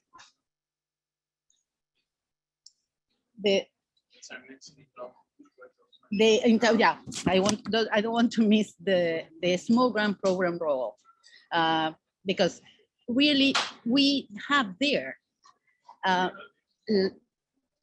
the roadmap just in action, because the small grant program been working at the interior of the countries with all the local communities in just doing more and more, and this is a huge platform to build in from other organizations that want to grow on that. It's part of our family, and we need to integrate more. And when we integrate that, like in our example in Uruguay, it worked. It's really work. And then if we have that, and also we put together the agenda on the conventions, then we have the content that we need. The content that are organized by United Nations Sustainable Development Goals. I mean, it's just to think it all together. And I think it's an absolutely great meeting, great work of Gabriela, Susan, Andres, and everyone. Really, I don't want to take more time, but I'm very happy with this consultation and very productive dialogue. Thank you very much. And thank you so much, Maria, for this encouraging closing remarks. And I also wanted, again, to just thank everyone from the beginning, Carlos Manuel, Sano, as we started the opening remarks, and then all of the panelists. I very much appreciate Andres joining us for this consultation. And Susan and I also want to thank everyone from the GEF Secretariat that has been working on this, which you might not have seen or heard from. And I want to just take this opportunity to thank Regine and Mikael and Ted and others in the Secretariat that has helped to make sure, and Verona, I should also mention, sorry, that has helped with all the backstopping for the preparation for these consultations. With that, I am very excited to give the last word to our manager, Paola Rodolfi. Are you there, Paola?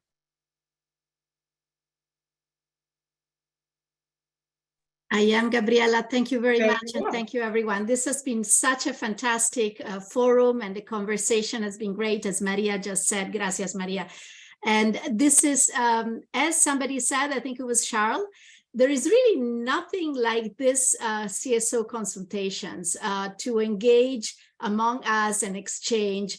and really look at the concrete experiences and link them up with the policy level and the engagement at the level of conventions, which is for the first time the topic of these consultations. Now, I would like to thank you really for all the rich contributions and suggestions and reminders that you gave us. We are in a new dynamic, as Carlos Manuel reminded us, to reaffirm and redefine a very clear pathway in the relationship between the GEF as a partnership and non-state actors, civil society, and all partners. Let me summarize some of the milestones and the next steps that you may be aware of or you may not be aware of, and they relate directly to all the recommendations and the experiences that you have shared. For me, it is very symbolic and meaningful that we always open our semi-annual GEF Council with consultations with civil society. This is one of the greatest things that I find in the GEF family. And I was very pleased to hear how some of our friends, and I mentioned Charlotte already and others, acknowledge that this forum is really a unique opportunity in the space of the environmental conventions in which we operate. And for the first time, we're looking into the particular mechanisms of the conventions, which she's, as our lead on the relationship with conventions reminded us, are quite focused on a structured partnership with CSOs, which systems they have in place in the conventions. And we have analyzed these features also in a council document, in an official document that has been posted. And thank you, Gabriela, for putting it in the chat. Everybody can access it. The time is now to really bring this partnership with CSOs, with all of you, to fruition, and to really work with countries in the same way we work with governments. And this can only be done, as it was mentioned by many of you, by providing capacity building and access to finance, knowledge sharing, access to resources, access to the conventions, access to the fora that are relevant. Let me tell you what we're already doing and what we are planning to do. So first of all, we have some fantastic courses in our website that can be accessed, particularly on gender and environment, and in general on how the GEF functions. And the gender and environment one, as Mirna reminded us, is really the linkage is really critical, and we need to we are putting it prominently, and we have also a policy on gender that we are analyzing, and Verona, our colleague, prepared a status of implementation of this policy, which is posted also in our website for council, and she's going to be leading relationships about reviving a gender partnership. So we invite all of you and your colleagues who are directly working in this space to contribute. We're also giving the SGP this fantastic program, and I'm glad to see our colleagues from the SGP, Yoko, Diana, Terence, participate in these consultations. We're giving it new breath because, as someone said, it is a really successful program. And we want to build on its success of 30 years and revive it and really scale it up to make it accessible to all, even more than it is now, including indigenous peoples, including women groups. And so this is something that we're going to be presenting at Council next week. And you will also find and I'm giving you a lot of readings for your weekend here coming up. You will also find the new features of how we're going to do it. But let me tell you also concretely what we're going to do next. We have specific windows in this SGP, the new SGP, which are going to give access to CSOs in microfinance and on more general programs through two windows that all implementing agencies working with the GEF, we have 18 of them, are going to be able to access. And this will be a fantastic new platform for communities on the ground to really access financing and to partner with the GEF through these new windows. In addition, There is also a challenge program that Cheese has announced that will be specific for some CSOs implementing the conventions. So that is another set of features that we have. Coming up after Council at COP15, our pavilion, the GEF Pavilion, is going to host an event. And I think Verona has just posted it, or she's going to post the information in the chat. On December 13, we invite all of those, all among you who are going to be in Montreal to join us in the pavilion for a conversation about social inclusion and youth engagement on Tuesday, the 13th, from 10 to 11:30. No need to register if you are in Montreal, just come see us. So now we also have been reminded today that Indigenous peoples are providing a fundamental contribution to the Voices for Climate Change and Beyond by Joanne. Thank you, Joanne, for doing that. In fact, as Carlos Manuel reminded us, at Assembly, at the end of next summer in Vancouver, we're going to have two hosts. One is the Government of Canada and the other are the First Nations of Canada. And so it's very important for us. This is a topic dear to our heart, and we have also a specific engagement and institutional engagement with IPAC that our colleague Sarah coordinates, and she's here today. But we're going to broaden this engagement by putting really our Indigenous partners through the First Nations at the table as co-hosts of the GEF 8 Assembly. We also have a new engagement, and thank you to the reminder to build capacity. We and Maria mentioned it. Thank you for joining from Mexico, Maria. Muchas gracias, Maria Elena. We have an engagement through the country engagement strategy to provide support, capacity building, access to information about the GEF partnership. And we're going to broaden this engagement that the country support program has chaperoned for the past 30 years. And we're going to broaden it to civil society in a more structured and dedicated and intentional way. So please stay tuned. And Susan is our point person on the country support program, so she can provide a lot of information about those events. And please do also make recommendations. Now, all of these are, are concrete examples to really bring issues out of the advocacy space into a space that has to do more with action. And I was very happy to hear how Elena raised the issue of raising awareness on invisible issues like mercury. Thank you for doing that. We have a big chemicals program, and we are pretty much the only ones in this space to really push for this agenda. But raising awareness is one level. And then we have the participation in the decision-making process, the participation in the deliberations. And so I would like to thank our friends from the CSO network, Sano, Maria, Sana, and others, who are always keeping us honest and on our toes about making sure that the voice of CSOs is heard. And I want to really invite them to broaden their reach to all of you so that the CSO network, which is our institutional partner, can be really the bridge between the broad stakeholder CSO family globally and the GEF at the institutional level. So I count on you, Sano, to make sure that we have stronger relationships with all these fantastic friends today and their friends and their families globally, so that the CSO network really plays a role that goes beyond advocacy and moves into action, because you do have the access, you do have the institutional mandate in the GEF to do that. And we want you to really continue to play that role strongly and engage with the broad civil society family that is represented today. So with this, I hope to see you soon at the engagements that I mentioned.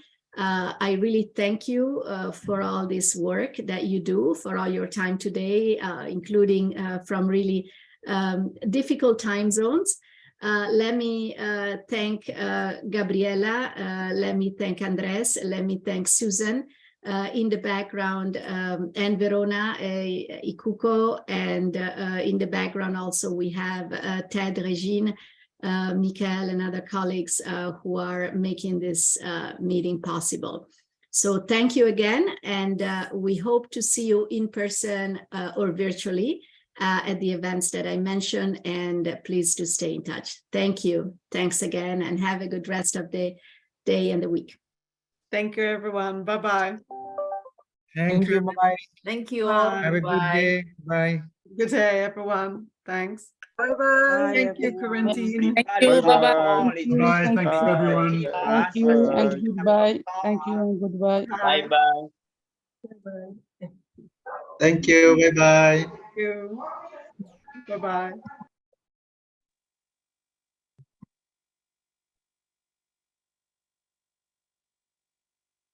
Lot of mosquito. Lot of mosquito.